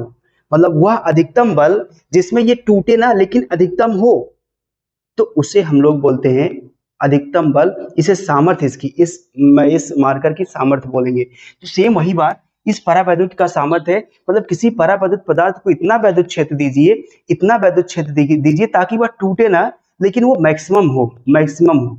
ठीक है, तो ये होता है, मान लो ये कोई परावैद्युत पदार्थ है, इसको हमें इतना ज्यादा वैद्युत क्षेत्र देना है ताकि ये टूटे ना, लेकिन वो जो वैद्युत क्षेत्र ना वो अधिकतम ही हो। तो मैंने परिभाषा लिखा है कि किसी परावैद्युत पदार्थ के लिए वह अधिकतम वैद्युत क्षेत्र जिसे पदार्थ बिना वैद्युत भंजन के सहन कर सकता है, मतलब बिना टूटे वो सहन कर ले, उसे हम लोग बोलते हैं परावैद्युत सामर्थ्य। ठीक, तो ये बात समझ में आ गई। दूसरा क्या कह रहा है, भंजक विभवांतर। किसी संधारित्र की प्लेटों के बीच वह अधिकतम विभवांतर, प्लेटों के बीच का वह अधिकतम विभवांतर होगा। ये दो प्लेटें हैं, इनके बीच बहुत ज्यादा अधिकतम विभवांतर होगा जिस पर प्लेटों के बीच रखे परावैद्युत पदार्थ का भंजन होने लगता है। ठीक है, अब की बार भंजन होने लगेगा, मतलब ये दोनों प्लेटें हैं, इसके बीच कोई परावैद्युत पदार्थ रखा है, अगर ये टूटने लगेगा, अधिकतम विभवांतर पर टूटने लगेगा, इसका भंजन होने लगेगा, तो उसे हम लोग बोलते हैं भंजक विभवांतर। भंजक मतलब तोड़ने वाला।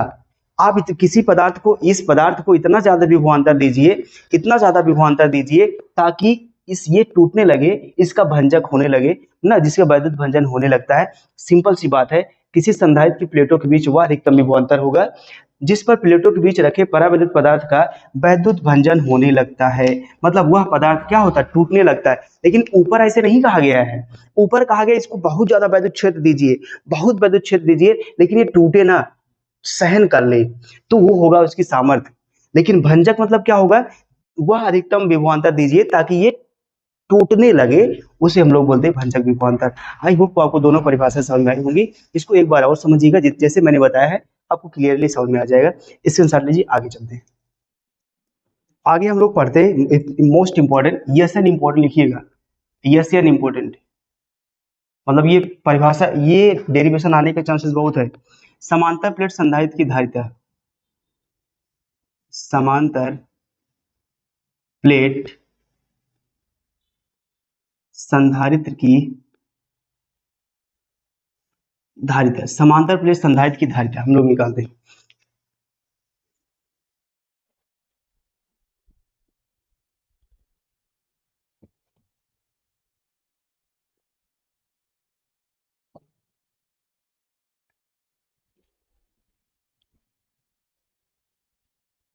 मान लो यहाँ पर दो समांतर प्लेटें हैं, यहाँ पर क्या है, दो समांतर प्लेटें हैं। एक को हम लोग आवेशित करेंगे किसी सोर्स से, आवेशित एक को करेंगे, ठीक, एक को हम लोग क्या करेंगे, आवेशित करेंगे, और दूसरे को हम लोग पृथ्वी से जोड़ देंगे। ठीक है, हम लोग किससे कनेक्ट कर देंगे, पृथ्वी से।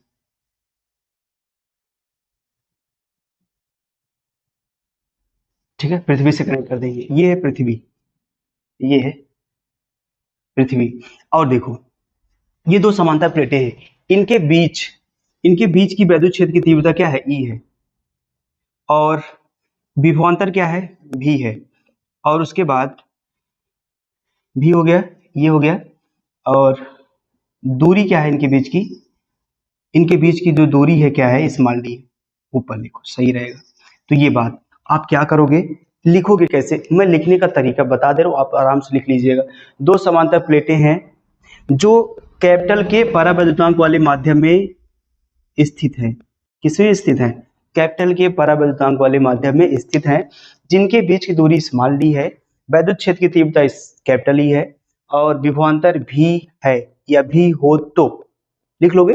तो यहाँ इसमें लिखोगे माना दो समांतर प्लेटें हैं जो कैपिटल के परावैद्युतांक वाले माध्यम में रखी गई हैं, जिनके बीच की दूरी स्मॉल डी है, वैद्युत क्षेत्र की तीव्रता ई है, और विभवांतर भी है। और इसमें एक जो प्लेट है ना, एक ये क्या है, आवेशित है, धन आवेश है, इसको हम लोग किसी ना किसी तरह से क्या किए, आवेशित किए, और इसकी वजह से इस पर क्या होगा, नेगेटिव चार्ज आ जाएगा,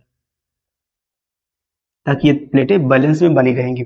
ठीक, तो हम लोग जानते हैं समांतर प्लेट, दो समांतर प्लेटों के बीच जो वैद्युत क्षेत्र की तीव्रता होगी, हम लोग पीछे पढ़ चुके गॉस के नियम में, गॉस के अनुप्रयोग में, ई बराबर होता है सिग्मा अपान में एप्सिलॉन नॉट। क्या है, सिग्मा अपान में एप्सिलॉन नॉट। और इन प्लेटों का जो पृष्ठ घनत्व है वो क्या है, सिग्मा है। इसको बनाते हैं, सिग्मा इक्वल टू जानते हो क्या, आप सिग्मा इक्वल टू जानते हो क्यू अपान में क्या होता है, ए। ठीक, यहां से ई इक्वल टू लिखोगे क्यू अपान में ए सिग्मा क्यू अपान में ए एप्सिलॉन नॉट। चूंकि ये कैपिटल के परावैद्युतांक वाले माध्यम में है, इसलिए लगा दोगे ई इक्वल टू क्यू के ए एप्सिलॉन नॉट। ठीक, आगे चलते हैं। यदि प्लेटों के बीच की दूरी स्मॉल डी, विभवांतर भी हो तो वैद्युत क्षेत्र की तीव्रता ई बराबर होगा भी अपान में डी। यहां से भी बराबर निकालोगे, क्या आएगा, ई इंटू डी, भी बराबर डी। यहाँ पर ई की वैल्यू रख दो, ई की वैल्यू रखोगे होगा भैया क्यू के ए एप्सिलॉन नॉट, और होगा ऊपर जाएगा डी। तो यहाँ पर इतना विभवांतर आ जाएगा। अतः हम लोग जानते हैं धारिता सी बराबर क्यू अपान में क्या होता है, भी, ये होता है। यहां से भी की वैल्यू रखो, तो सी इक्वल टू क्यू, भी की वैल्यू रखोगे आएगा क्यू डी अपान में के एप्सिलॉन नॉट सी, ऊपर जाएगा ये, ऊपर क्यू से क्यू कट जाएगा, काट दो यहाँ पे, ये जाएगा के ए एप्सिलॉन नॉट अपान में क्या आएगा डी, ये हो गया। निर्वात अथवा वायु के लिए लिख दो, निर्वात अथवा वायु के लिए, निर्वात अथवा वायु के लिए क्या होगा, सी नॉट बराबर होगा ए एप्सिलॉन नॉट इंटू क्या होगा डी, ठीक है, ये हो जाएगा। अब वही चीज भैया जैसे इसके पहले बताए थे, अगर आप निकालोगे ना दोनों का रेशियो निकालोगे, सी अपान में क्या आएगा, सी नॉट बराबर के ए एप्सिलॉन नॉट अपान में डी, ऊपर जाएगा डी, ये होगा epsilon not, epsilon not D D कटेगा, तो आपको मिलेगा सी अपान में सी नॉट बराबर कैपिटल के, ठीक, यहाँ से सी बराबर निकालोगे तो के सी नॉट आएगा। मीन्स आप ये, इसका मतलब ये है कि किसी परावैद्युत पदार्थ की जो धारिता है, निर्वात अथवा वायु की धारिता का कितना गुना होता है, के गुना होता है। ठीक, आई होप आपको समझ में आया होगा, समझ लीजिए। कहीं भी दिक्कत होती है तुरंत आप कमेंट करिए, आगे हम लोग बताने की कोशिश करेंगे।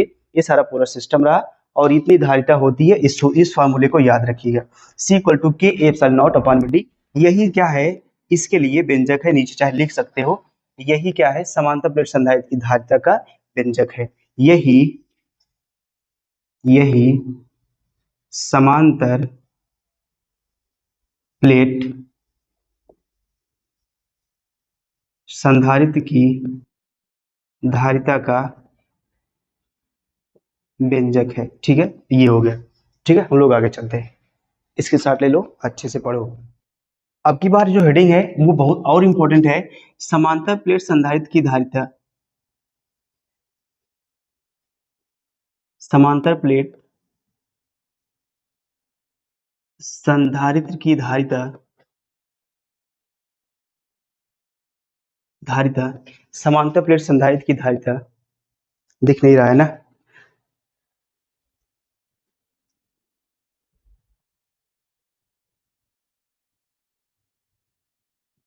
समांतर प्लेट संधारित्र की धारिता, समांतर प्लेट संधारित्र की धारिता जब प्लेटों के बीच आंशिक रूप से परावैद्युत पदार्थ रखा हो।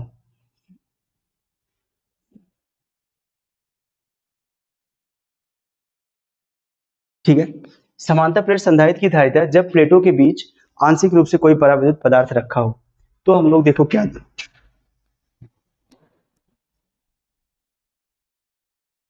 आइए देखते हैं। एक सेम वही चीज रहेगा, सब कुछ वही रहेगा, हम लोग क्या रखेंगे, देखो ये प्लेट है, अब इसके बीच में क्या रख देंगे, एक हम लोग परावैद्युत पदार्थ, देखो ना कि आंशिक रूप से परावैद्युत पदार्थ रखा हो, एक हम लोग पट्टी रख देंगे जिसकी मोटाई क्या होगी, स्मॉल टी होगी, ये होगा।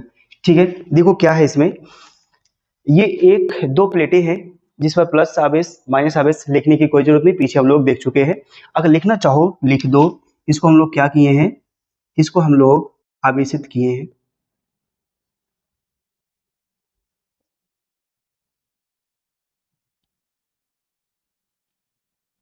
इसको हम लोग क्या पृथ्वी से कनेक्ट कर दिए हैं। ठीक है, पृथ्वी से कनेक्ट कर दिए हैं, ये है पृथ्वी, ये क्या है, पृथ्वी है। अब देखो इसको आवेशित किए हैं तो जाहिर सी बात है इस पर आवेश आएगा, आवेश रहेगा, उधर ही रखो, उधर ही लगाओ, इस पर निगेटिव चार्ज रहेगा। ठीक है, ये हो गया।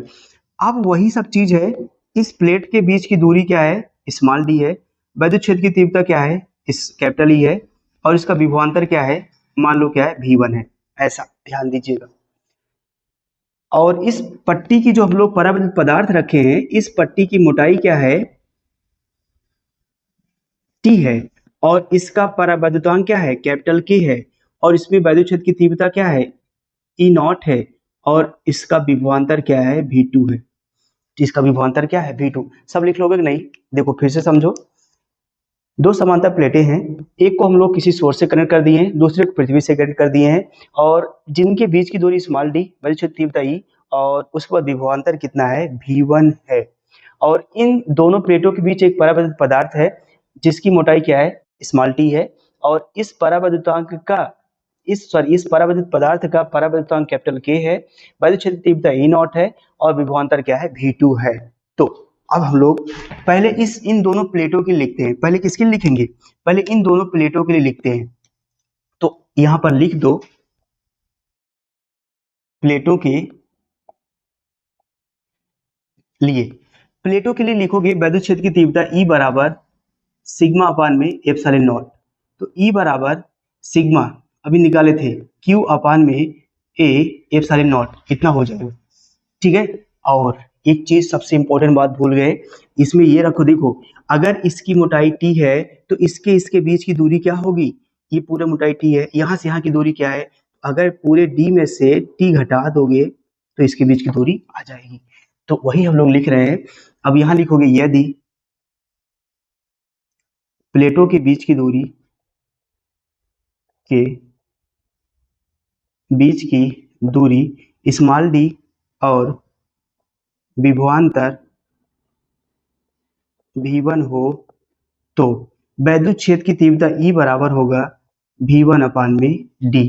तो यहाँ से V1 बराबर निकालोगे E इंटू क्या होगा, D।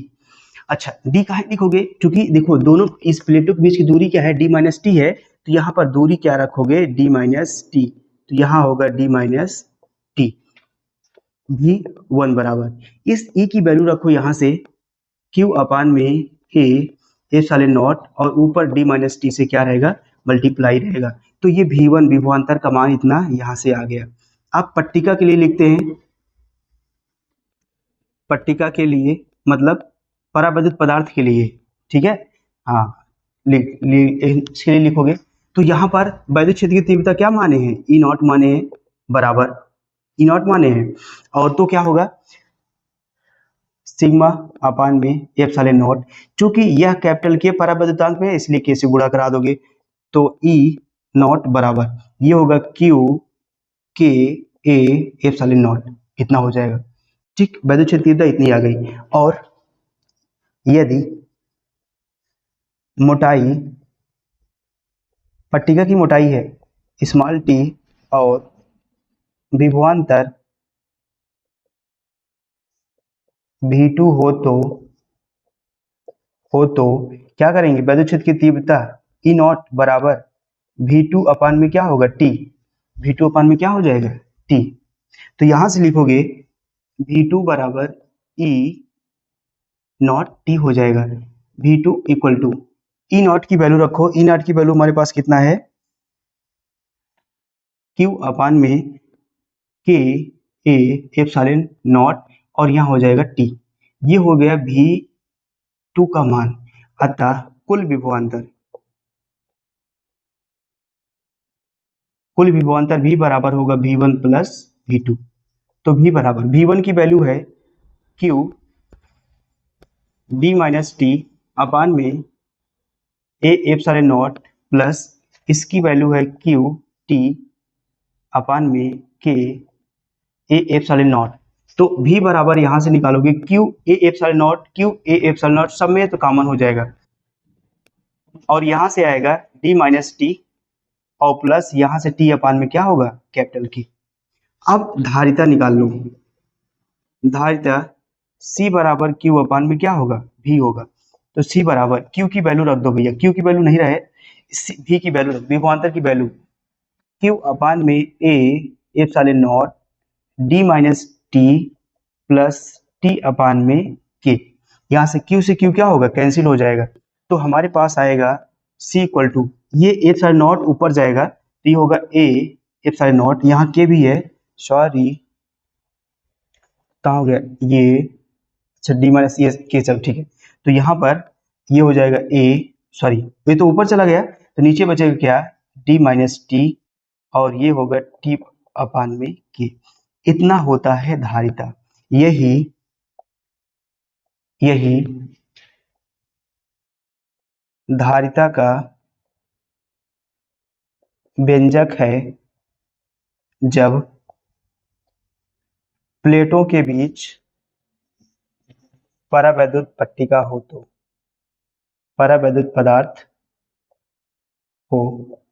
ठीक है, ये होता है। अब हम लोग कुछ कंडीशन निकालेंगे, ये फॉर्मूला याद रखोगे, इसी से हम लोग अलग अलग कंडीशन निकालेंगे। इसका स्क्रीनशॉट लीजिए, ध्यान से समझिए, अच्छे समझो, रिपीट करके देखो, आगे चलते हैं। इसमें केस फर्स्ट देखते हैं, case number first. Case number first देखो, केस यदि यदि प्लेटों के बीच यदि प्लेटों के बीच यदि प्लेटों के पूरे स्थान में पूरे स्थान में यदि प्लेटों के बीच पूरे स्थान में परावैद्युत पदार्थ रखा हो, तो आप ये बात समझो, अगर ये बात ये कह रहा भैया, इस परावैद्युत पदार्थ को पूरा प्लेटों के स्थान पर रख दोगे, मतलब इसको पूरा चौड़ा करके इसके बराबर कर दोगे, तो क्या होगा, ये जो डी है वो स्मॉल टी के क्या होगा, बराबर हो जाएगा। फॉर्मूला मिटा दिए, फॉर्मूला हमारे पास आया था C बराबर A epsilon not D minus T और टी अपान में क्या के। तो यहाँ पर जहां डी है वहां टी रखोगे, जहां टी है वहां डी रखोगे। तो चलो, इसलिए धारिता C बराबर होगा A epsilon not D minus, अच्छा डी के स्थान पे क्या रखोगे, टी माइनस टी होगा, और जहां टी वहां क्या रखोगे, डी अपान में क्या होगा, के। सी बराबर ए एप्सिलॉन नॉट, ये जीरो होगा तो जीरो, किसी संख्या को जीरो में जोड़ते तो उतना ही आएगा, मतलब डी अपान में क्या बचेगा, के बचेगा। सी इक्वल टू के ऊपर जाएगा ए एप्सिलॉन नॉट अपान में क्या होगा, डी होता है। यही हम लोग पीछे निकाले थे। दूसरा केस नंबर सेकंड देखते हैं। केस सेकंड, केस सेकंड में क्या करोगे, केस सेकंड में ये है, यदि प्लेटों के बीच निर्वात अथवा वायु हो तो जो स्मॉल टी है ना, स्मॉल टी बराबर जीरो, ये आपको याद रखने की जरूरत है, आपको याद करने वाली चीज है। केस नंबर सेकंड ये है, प्लेटों के बीच निर्वात अथवा वायु होगा तो टी बराबर क्या होगा, जीरो हो जाएगा।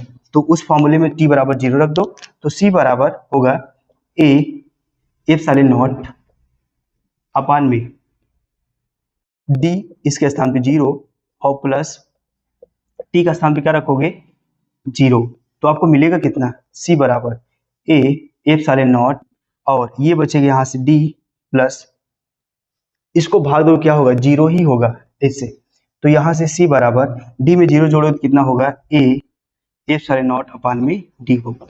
तो ये है, जब प्लेटों के बीच निर्वात अथवा वायु रखोगे तो सी बराबर ए एप्सिलॉन नॉट अपान में क्या आएगा, डी आएगा। और तीसरे केस नंबर थर्ड निकालते हैं। केस थर्ड, केस थर्ड ये है कि अगर ये पट्टिका किसी धातु की हो, लिख रहे हैं यही, यदि पट्टिका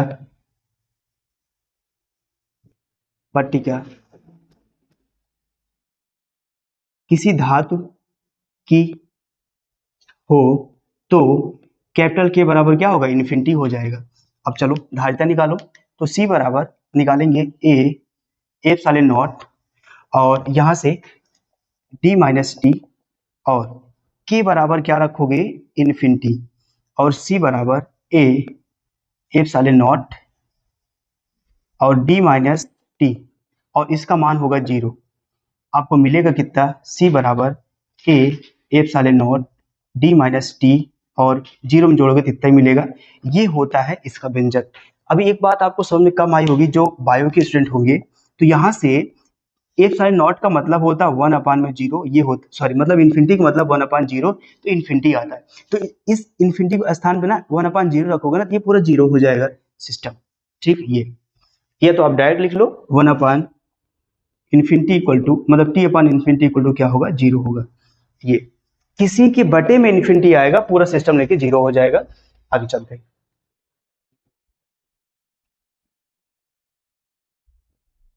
केस नंबर 4। केस नंबर 4 ये है कि जो हम लोग पट्टी लिए थे, ध्यान दीजिएगा, ऐसे कुछ लिए थे, ये प्लेट थी, इसके बीच में हम लोग क्या करेंगे, बहुत सारी पट्टी रख देंगे ऐसे, बहुत सारी पट्टी, ये बहुत सारी पट्टी रख देंगे ये। ठीक है, देखो कितनी पट्टी रखी, ध्यान दीजिएगा, ये एक पट्टी, दो पट्टी ना, इसी पट्टी पट्टी रख देंगे, पट्टी पट्टी पट्टी पट्टी, बहुत सारी पट्टी रख देंगे। तो इसकी मोटाई मान लो T1, इसकी मोटाई T2, इसकी T3, T4, ये सब अलग अलग होगा। और पूरा जो दूरी है क्या होगा, स्मॉल डी है, पूरा दूरी स्मॉल डी है। और ये जितनी भी पट्टी रखी गई है ना, सब T1, T2, T3, T4 मोटाई की है। तो यहाँ डी बराबर निकालोगे तो T1, T2, T3 dot dot सो जितनी पट्टी रखोगे उतना। चूंकि इसको क्या किए हो आप, अलग अलग परावैद्युतांक वाले पदार्थ से T1, T2, T3 मोटाई की अलग अलग पट्टियां रख दिए हो, तो सब पट्टियों को जोड़ोगे तो ये डी के बराबर आ जाएगा। और इसका सब पट्टियों का परावैद्युतांक क्या है, K1, K2, K3, K4 ऐसे है। मैं यही लिखने चल रहा हूं।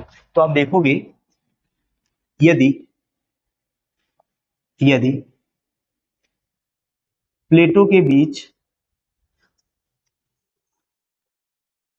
भिन्न भिन्न पदार्थ के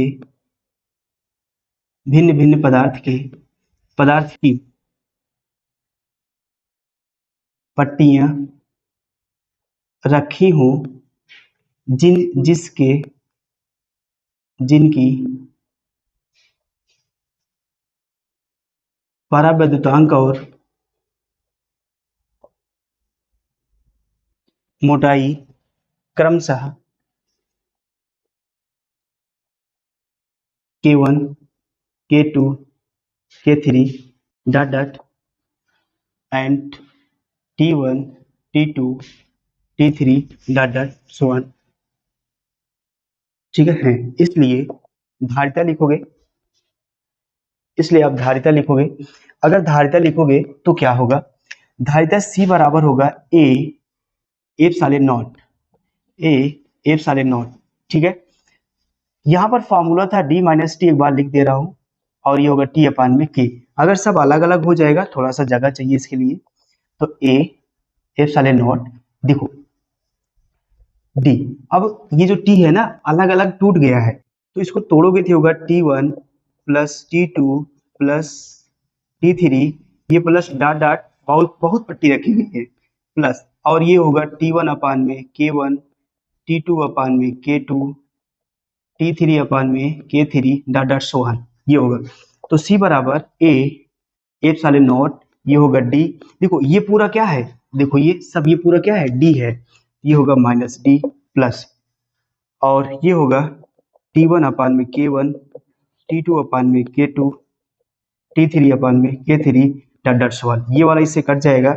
C बराबर आएगा ए एप्सिलॉन नॉट T1 अपान में K1, T2 अपान में K2, T3 अपान में K3 dot dot so on. तो ये होगा, जब अलग अलग पट्टी रखोगे, अलग अलग मोटाई की रखोगे, तो हमारे पास जो धारिता आएगी इतनी आएगी। आई होप को आपको विधिवत ये सब समझ में आया होगा।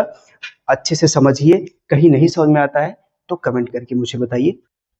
हेलो बच्चों, आप सबसे रिक्वेस्ट है कि भैया जम के पढ़ाई करिए, मेहनत करिए, नहीं तो ये जो छोटी छोटी प्रॉब्लम्स अभी आप लेके चल रहे हो ना, ये आगे जाकर के और बहुत बड़ी प्रॉब्लम्स भी क्रिएट हो जाएंगी। इसलिए आपसे रिक्वेस्ट है कि आप पढ़ाई करो, मेहनत करो, जिसमें आपका मन लगता है वो करो, लेकिन जिसे कहते हैं ना चरम कर दो, उससे उसमें आपसे आगे कोई जा ही ना पाए। ठीक है, तो इसी के साथ आप पढ़ाई करते रहिए। बाकी कोई भी दिक्कत होगी तो आप मुझे बताओगे, फोन कर मतलब मैसेज करोगे, कमेंट करोगे ना, कॉल भी कर सकते हो, नीचे नंबर दिया गया है।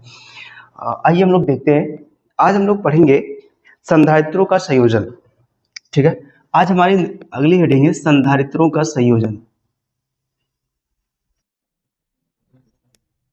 संधारित्रों का संयोजन, संधारित्रों का संयोजन, जैसे अब हम लोग प्रतिरोध का संयोजन पढ़े थे, सेम वैसे ही क्या था कि इसका भी है।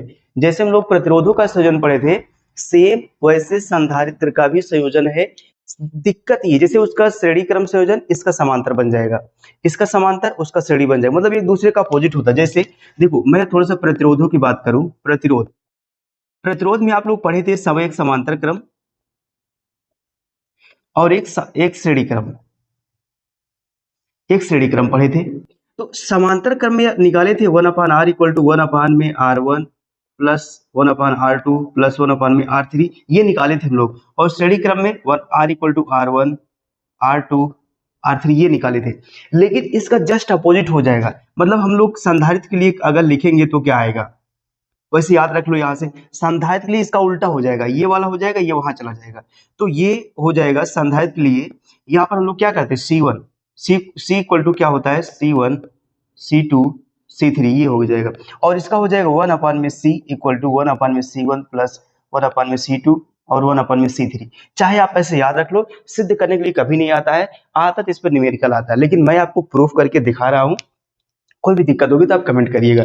तो यहाँ देखो, जैसे प्रतिरोधों का संयोजन पढ़े थे वैसे हम लोग इसका भी संयोजन पढ़ेंगे। पहला श्रेणी क्रम संयोजन, दूसरा समांतर क्रम संयोजन, या दूसरा, या इसे हम लोग पार्श्व क्रम संयोजन भी कहते हैं। ठीक है, इसे हम लोग बोलते हैं पार्श्व क्रम संयोजन भी। तो डरने की कोई बात नहीं है, आराम से विधिवत नोट्स लेकर के बैठो, आराम से पढ़ाई करो, क्योंकि अगर आप पढ़ाई नहीं करोगे तो बहुत दिक्कत हो जाएगी। ठीक है, तो ये हो जाएगा, आगे चलते ही समझाते हैं आपको।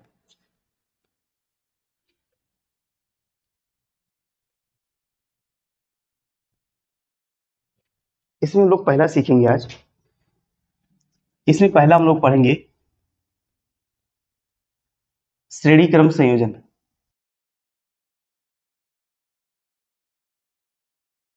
इसे बोलते हैं सीरीज कॉम्बिनेशन।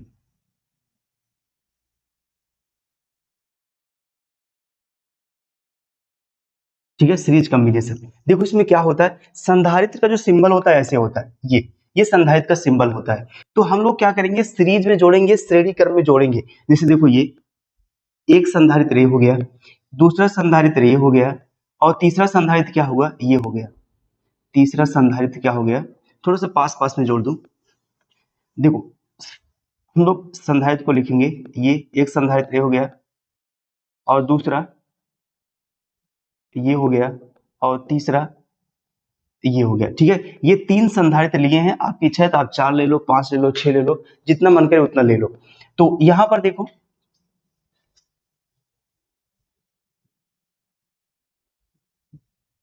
यहां देखो, इसको क्या करेंगे हम लोग, एक सोर्स से ऐड कर देंगे, और इसको हम लोग पृथ्वी से ऐड कर देंगे। ठीक है, इसको हम लोग किससे ऐड कर देंगे, पृथ्वी से। ठीक है, पृथ्वी से इसको ऐड कर देना। अब देखो, ये संधारित्र, ये पहले संधारित्र की पहली प्लेट है, ये दूसरी प्लेट है, दूसरे संधारित्र की पहली प्लेट है, ये दूसरी प्लेट है, तीसरे संधारित्र की पहली प्लेट है, और ये क्या है, दूसरी प्लेट है। तो इसमें क्या करेंगे हम लोग, पहले संधारित्र की दूसरी प्लेट को दूसरे संधारित्र की पहली प्लेट से, और दूसरे संधारित्र की दूसरी प्लेट को तीसरे संधारित्र की पहली प्लेट से जोड़ देंगे। ये हमारा संधारित्र कनेक्ट हो गया है। ठीक है, और अब देखो यहां पर हम लिखते हैं, इसका आवेश मान लो प्लस क्यू, इसका मान लो माइनस क्यू, इसका मान लो प्लस क्यू, इसका मान लो minus Q, plus Q minus Q, इसका आवेश हो गया।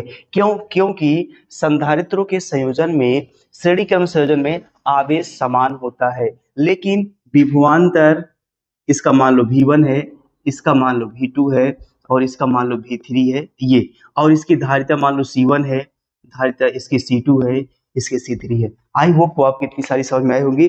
यहाँ पर एक ही चीज नोट करना है, श्रेणी क्रम संयोजन जब उसमें पढ़ रहे थे उसमें विद्युत धारा सेम होती थी, इसमें इसमें आपका क्या आवेश सेम होगा, आवेश, आवेश दोनों का क्या होगा, सबका आवेश समान होगा। पहले संधारित्र की धारिता C1, दूसरे संधारित्र की धारिता C2, तीसरे संधारित्र की धारिता C3, और पहले संधारित्र का विभव V1, दूसरे संधारित्र का विभव V2, और तीसरे का क्या आएगा, V3 आएगा। अगर मैं बात करूं कुल संधारित्र, सॉरी कुल विभव की मैं बात करूं, तो यहां से क्या लिखोगे, कुल विभव की बात करूं तो ये आप लिखोगे यहां से V, क्योंकि ये V बराबर होगा V1 plus V2 plus V3 हो जाएगा। ठीक, हम लोग देखो ये सब लिखोगे कैसे आप, तो बताओगे सर हम लोग इस संयोजन में तीन संधारित्र लेते हैं, ये देखो। ठीक है, इसमें लिखने के लिए कैसे लिखोगे सर, या आप इसमें बताओगे। ठीक है, श्रेणी क्रम संयोजन क्या होता है कैसे बताओगे, इसमें देखो, पहले संधारित्र के दूसरे प्लेट को दूसरे संधारित्र के पहले प्लेट से, दूसरे संधारित्र के दूसरे प्लेट को तीसरे संधारित्र के पहले प्लेट से जोड़ देते हैं, तो जो हमारे पास क्रम बचता है या जो हमारे पास क्रम बनता है उसे हम लोग बोलते हैं श्रेणी क्रम संयोजन। इसमें बताइएगा कि श्रेणी क्रम संयोजन में आवेश सभी संधारित्रों का समान होता है, लेकिन पहले संधारित्र की धारिता C1, दूसरे की C2, तीसरे की C3 और विभव क्या है V1, V2, V3 है। यदि पूरा विभवांतर, कुल विभवांतर V1 प्लस V2 बराबर V हो तो हम लोग जानते हैं धारिता की परिभाषा से C इक्वल टू क्या, Q अपान में V, या यहां से आप निकालोगे, यहां से आप V इक्वल टू निकालो, विभवांतर बराबर Q अपान में क्या आएगा C, Q अपान में क्या आएगा C आएगा। तो आइए देखते हैं। अब यहां से पहले संधारित्र के लिए लिखोगे, पहले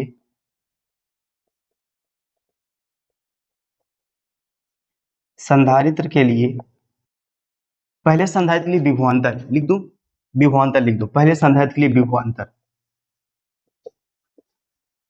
पहले संधारित्र के लिए विभवांतर कितना है, विभवांतर V1, V1 बराबर क्या होगा, Q तो सेम है लेकिन धारिता कितनी है, C1 है।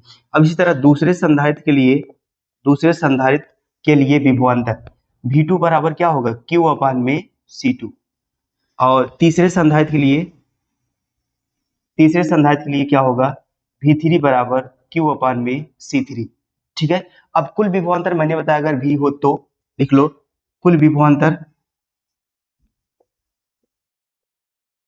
कुल विभवांतर कैपिटल V बराबर क्या होगा, V1, V2 और क्या होगा V3। तो V बराबर V1 की वैल्यू रखोगे Q अपान में क्या होगा C1, और इसका Q अपान में C2, और इसका Q अपान में क्या होगा C3। और देखो यहां से V बराबर क्या हो रखोगे, Q अपान में C, तो यहाँ हो जाएगा Q अपान में C इक्वल टू, Q1 यहाँ से कॉमन ले सकते हो, मतलब यहाँ से Q कॉमन लोगे तो यहाँ बचेगा 1 अपान में C1, 1 अपान में C2 और 1 अपान में क्या होगा C3, ये हो जाएगा।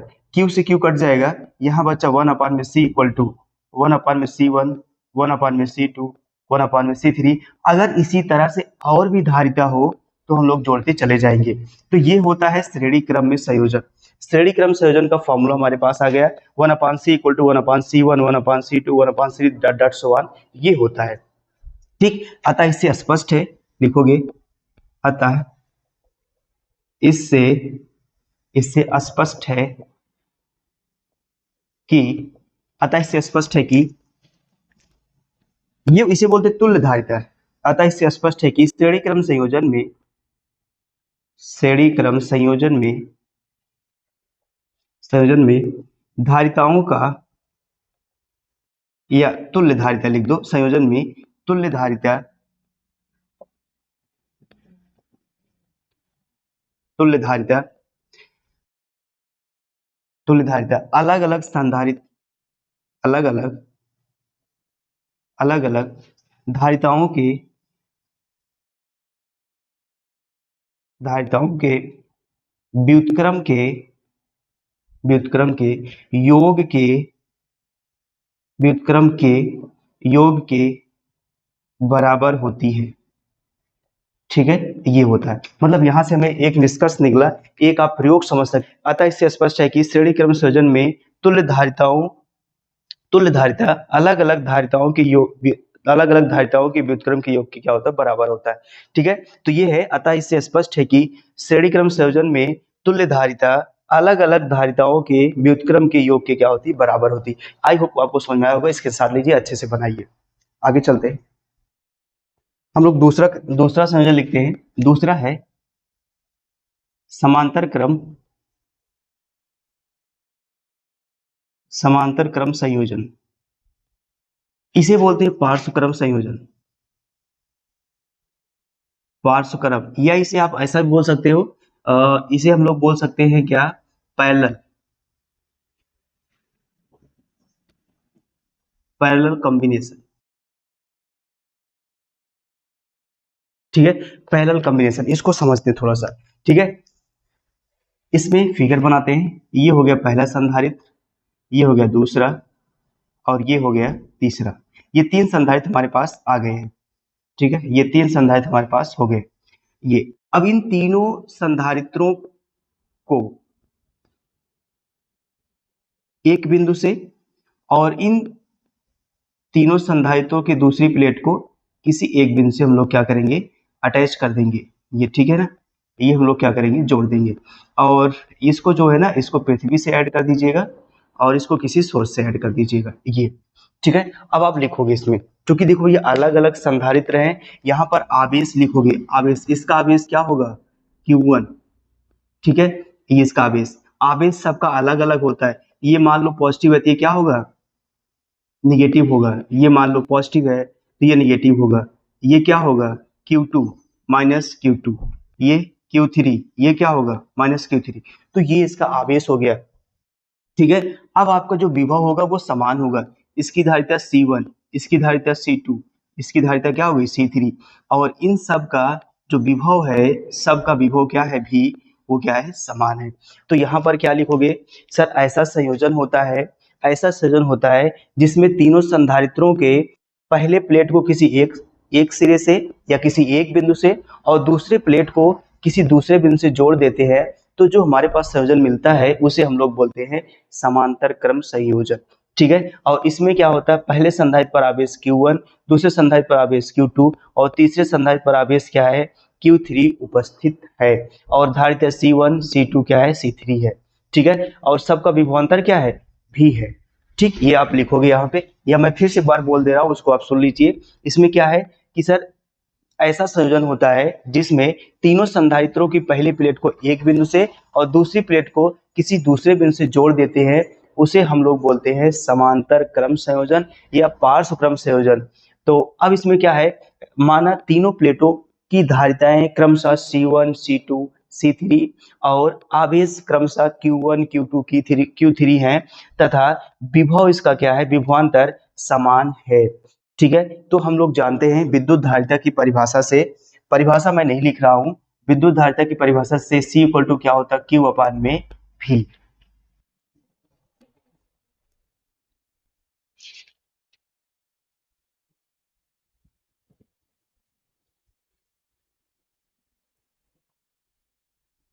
तो क्या हो जाएगा, C equal to Q upon V से, तो यहां से Q इक्वल टू निकालोगे तो Q बराबर आएगा CV, Q बराबर क्या आ जाएगा, CV। जैसे इसके पहले लिखे थे, इसमें लिखोगे पहले संधारित्र के लिए, पहले संधारित्र के लिए क्या होगा, आवेश जो होगा Q1 बराबर C1, भी तो समान है, कोई दिक्कत नहीं है। दूसरा, दूसरे संधारित्र के लिए, दूसरे संधारित्र के लिए आवेश Q2 बराबर C2 क्या होगा, भी होगा। और तीसरे संधारित्र के लिए, तीसरे संधारित्र के लिए क्या होगा, Q3 बराबर C3 इंटू क्या होगा, भी। और अतः कुल आवेश निकालोगे, इसको कैपिटल Q मान लूं तो बराबर, या ओनली Q ही मानो, कोई दिक्कत नहीं है। Q बराबर क्या लिखोगे, Q1 Q2 और क्या है, Q3। तो इस देखो, इस Q का मान क्या रखोगे, C भी बराबर, इस Q1 का मान है C1 भी, और इसका मान है C2 भी, और इसका मान क्या है, C3 भी है। तो यहाँ से C कॉमन ले लो सब जगह से, C1 ना, सॉरी V कॉमन ले लो सब जगह से, V कॉमन ले लिए, भी तो यहाँ होगा C1, यहाँ होगा C2, यहाँ होगा C3, V से भी कैंसिल, यहाँ भी से भी क्या होगा, कैंसिल हो जाएगा। तो C इक्वल टू क्या आएगा, C इक्वल टू क्या आएगा, C1 C2 C3 plus dot dot so on. तो हमारे पास ये आ गया C1 C2 C3 dot dot so on. अगर 4 धारिता होगी तो C4, अगर 5 धारिता होगी C5, इस तरह से ऐड कर दीजिए, लिखोगे। अतः इससे स्पष्ट है, अतः इससे स्पष्ट है, इससे स्पष्ट है कि, अतः इससे स्पष्ट है कि समांतर क्रम, समांतर क्रम संयोजन में, समांतर क्रम संयोजन में तुल्य धारिता, तुल्य धारिता का मतलब कुल धारिता होता है, तुल्य धारिता, अलग अलग धारिताओं के, तुल्य धारिता अलग अलग धारिताओं के योग के बराबर होती है, ठीक है भैया, बराबर होती है। तो ये हो गया। तो यहाँ से आता है, इससे स्पष्ट है कि समांतर क्रम संयोजन में तुल्य धारिता मतलब यही अलग अलग धारिताओं के योग की क्या होती, बराबर होती। मतलब अगर 10 धारिता लोगे तो इसी क्रम में जुड़ जाएगा, 20 लोगे तो इसी क्रम में जुड़ता जाएगा। तो एक बार इसको समझ लीजिए। हमें जरूरत कितने से है, मैंने बार बार आपको बता दिया, जरूरत हमें सिर्फ इतने से ही है, C equal to C1 plus C2 C3। और श्रेणी क्रम में आप जान ही रहे हो ना क्या होगा, 1/C इक्वल टू 1 में C1, 1 में C2, 1 में क्या होगा C3, dot dot so on. यही दो फॉर्मूला याद रखिएगा। न्यूमेरिकल हम लोग सॉल्व करेंगे तो वहां पर ही इसकी जरूरत होगी। आगे चलते हैं। आइए हम लोग अब आज की लास्ट हेडिंग और इम्पोर्टेंट हेडिंग पढ़ते हैं। यहाँ पर देखो क्या कह रहा है, आवेशित समांतर पट्ट संधारित्र की प्लेटों के बीच वैद्युत क्षेत्र में ऊर्जा घनत्व। पहले ये जान लो कि ये ऊर्जा घनत्व क्या है, कैसे निकालते हैं, उसको हम लोग समझ लेते हैं। ऊर्जा घनत्व, जैसे आपसे मैं पूछूं कि द्रव्यमान द्रव्यमान घनत्व, तो आप क्या बताओगे सर, द्रव्यमान घनत्व तो पहली बार सुन रहे हैं। नो, हम लोग इसको ओनली बोलते हैं घनत्व। घनत्व बराबर आप लोग सुने होंगे कि द्रव्यमान बटे आयतन। हम लोग जानते हैं कि नहीं जानते, घनत्व बराबर द्रव्यमान बटे क्या होता है, आयतन होता है। तो ये ऊपर द्रव्यमान है, इसलिए इसको बोलते हैं द्रव्यमान घनत्व। जैसे होता नहीं है कुछ जनरली बोलते बोलते कि एक हम लोग की समझ डेवलप हो जाती है कि अगर ये बोला जाएगा तो यही होगा।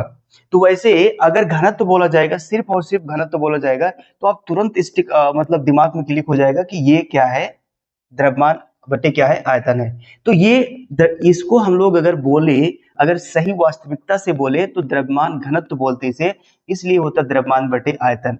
और यहाँ पर हमें ऊर्जा घनत्व निकालना है। अगर द्रव्यमान घनत्व है तो ऊपर द्रव्यमान होगा, अगर ऊर्जा घनत्व हो जाएगा तो ऊपर क्या होगा, ये ऊर्जा घनत्व हो जाएगा। ऊपर ऊर्जा हो जाएगा, नीचे आयतन, तो ये क्या बन जाएगा, ऊर्जा घनत्व। मतलब किसी का घनत्व निकालो, चाहे जो घनत्व हो, ऊपर वो वाला पदार्थ रख दो, नीचे क्या होगा, आयतन रख दोगे, तो वो क्या होगा, उसका घनत्व बन जाएगा। ठीक है, तो ऊर्जा घनत्व का मतलब ऊर्जा और आयतन का जो अनुपात होता है उसे हम लोग बोलते हैं ऊर्जा घनत्व। आई होप आपको ये बात समझ में आई होगी।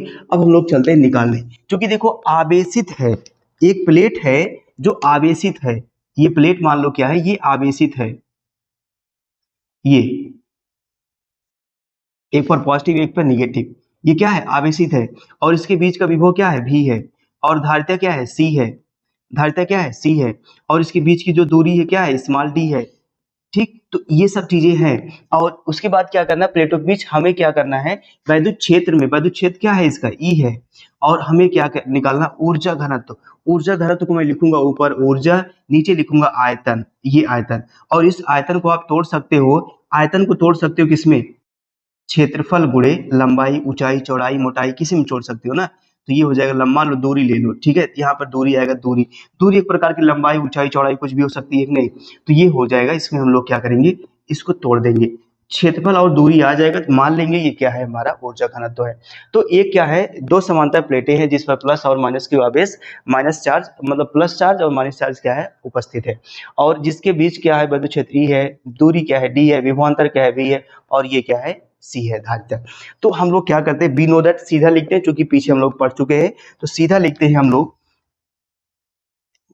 चलो मैं लिख दे रहा हूं, ठीक है। हम जानते हैं, बी नो दैट, हम लोग जानते हैं कि जो समांतर प्लेट संधारित्र की धारिता होती है, समांतर प्लेट संधारित्र की धारिता C इक्वल टू क्या होता है, C इक्वल टू ए सारे नॉट अपान में क्या होता है, D होता है, ये। ठीक है, एक चीज और लिखते हैं, also we know that, also we know that, हम लोग और कुछ जानते हैं क्या, कि जो स्थितिज ऊर्जा होती है, ऊर्जा ये U बराबर होती है 1 में C V का स्क्वायर। ये हम लोग जानते हैं कि अगर कोई प्लेट है, किसी प्लेट को आवेशित करने में जो ऊर्जा व्यय होती है उसे हम लोग स्थितिज ऊर्जा बोलेंगे। ये होता है C V U equal to half C V square. अब हम लोग क्या करेंगे, यदि लिख देते हैं इस बात को, यदि प्लेटों के बीच बीच की दूरी स्मॉल d और वैद्युत क्षेत्र विभवांतर लिखते हैं। विभवांतर भी हो तो वैद्युत क्षेत्र की तीव्रता E बराबर होता है V अपान में D। ठीक, V अपान में क्या होता है, D होता है। और यहां से आप क्या निकालोगे, V बराबर निकाल लोगे तो आ जाएगा अपने पास ED। अब अपने पास एक समीकरण मिला है ऊर्जा का, ये देखो ऊर्जा का समीकरण नंबर 1 से क्या करोगे, समीकरण 1 में जहां V है वहां ED रखोगे और जहां C है वहां A एप्सिलॉन नॉट अपान में क्या रखोगे, D। तो आप रख दो U बराबर लिखोगे हाफ CV स्क्वायर से ना, या समीकरण 2 से लिखो सीधा, जब बना है तो समीकरण 2 से U बराबर लिखोगे, U बराबर हाफ C की वैल्यू क्या रखना है, A एप्सिलॉन नॉट अपान में D इनटू C की वैल्यू हो गया, V की वैल्यू रखना है E D, इसका स्क्वायर कर दो, ये हो गया। तो U बराबर आएगा 1/2 A एप्सिलॉन नॉट अपान में D, ये हो जाएगा E स्क्वायर और क्या होगा D स्क्वायर। तो A epsilon not T E square और हो जाएगा D स्क्वायर, एक D से एक D क्या होगा, कैंसिल होगा। तो U बराबर हाफ हो गया। अब देखो यहाँ से A और D को साथ में रखो तो यहाँ लिख सकते हो एप्सिलॉन नॉट E का स्क्वायर और होगा A इंटू क्या होगा D हो जाएगा। ठीक, अब यहाँ देखो U बराबर हमारे पास कितना मिला, ये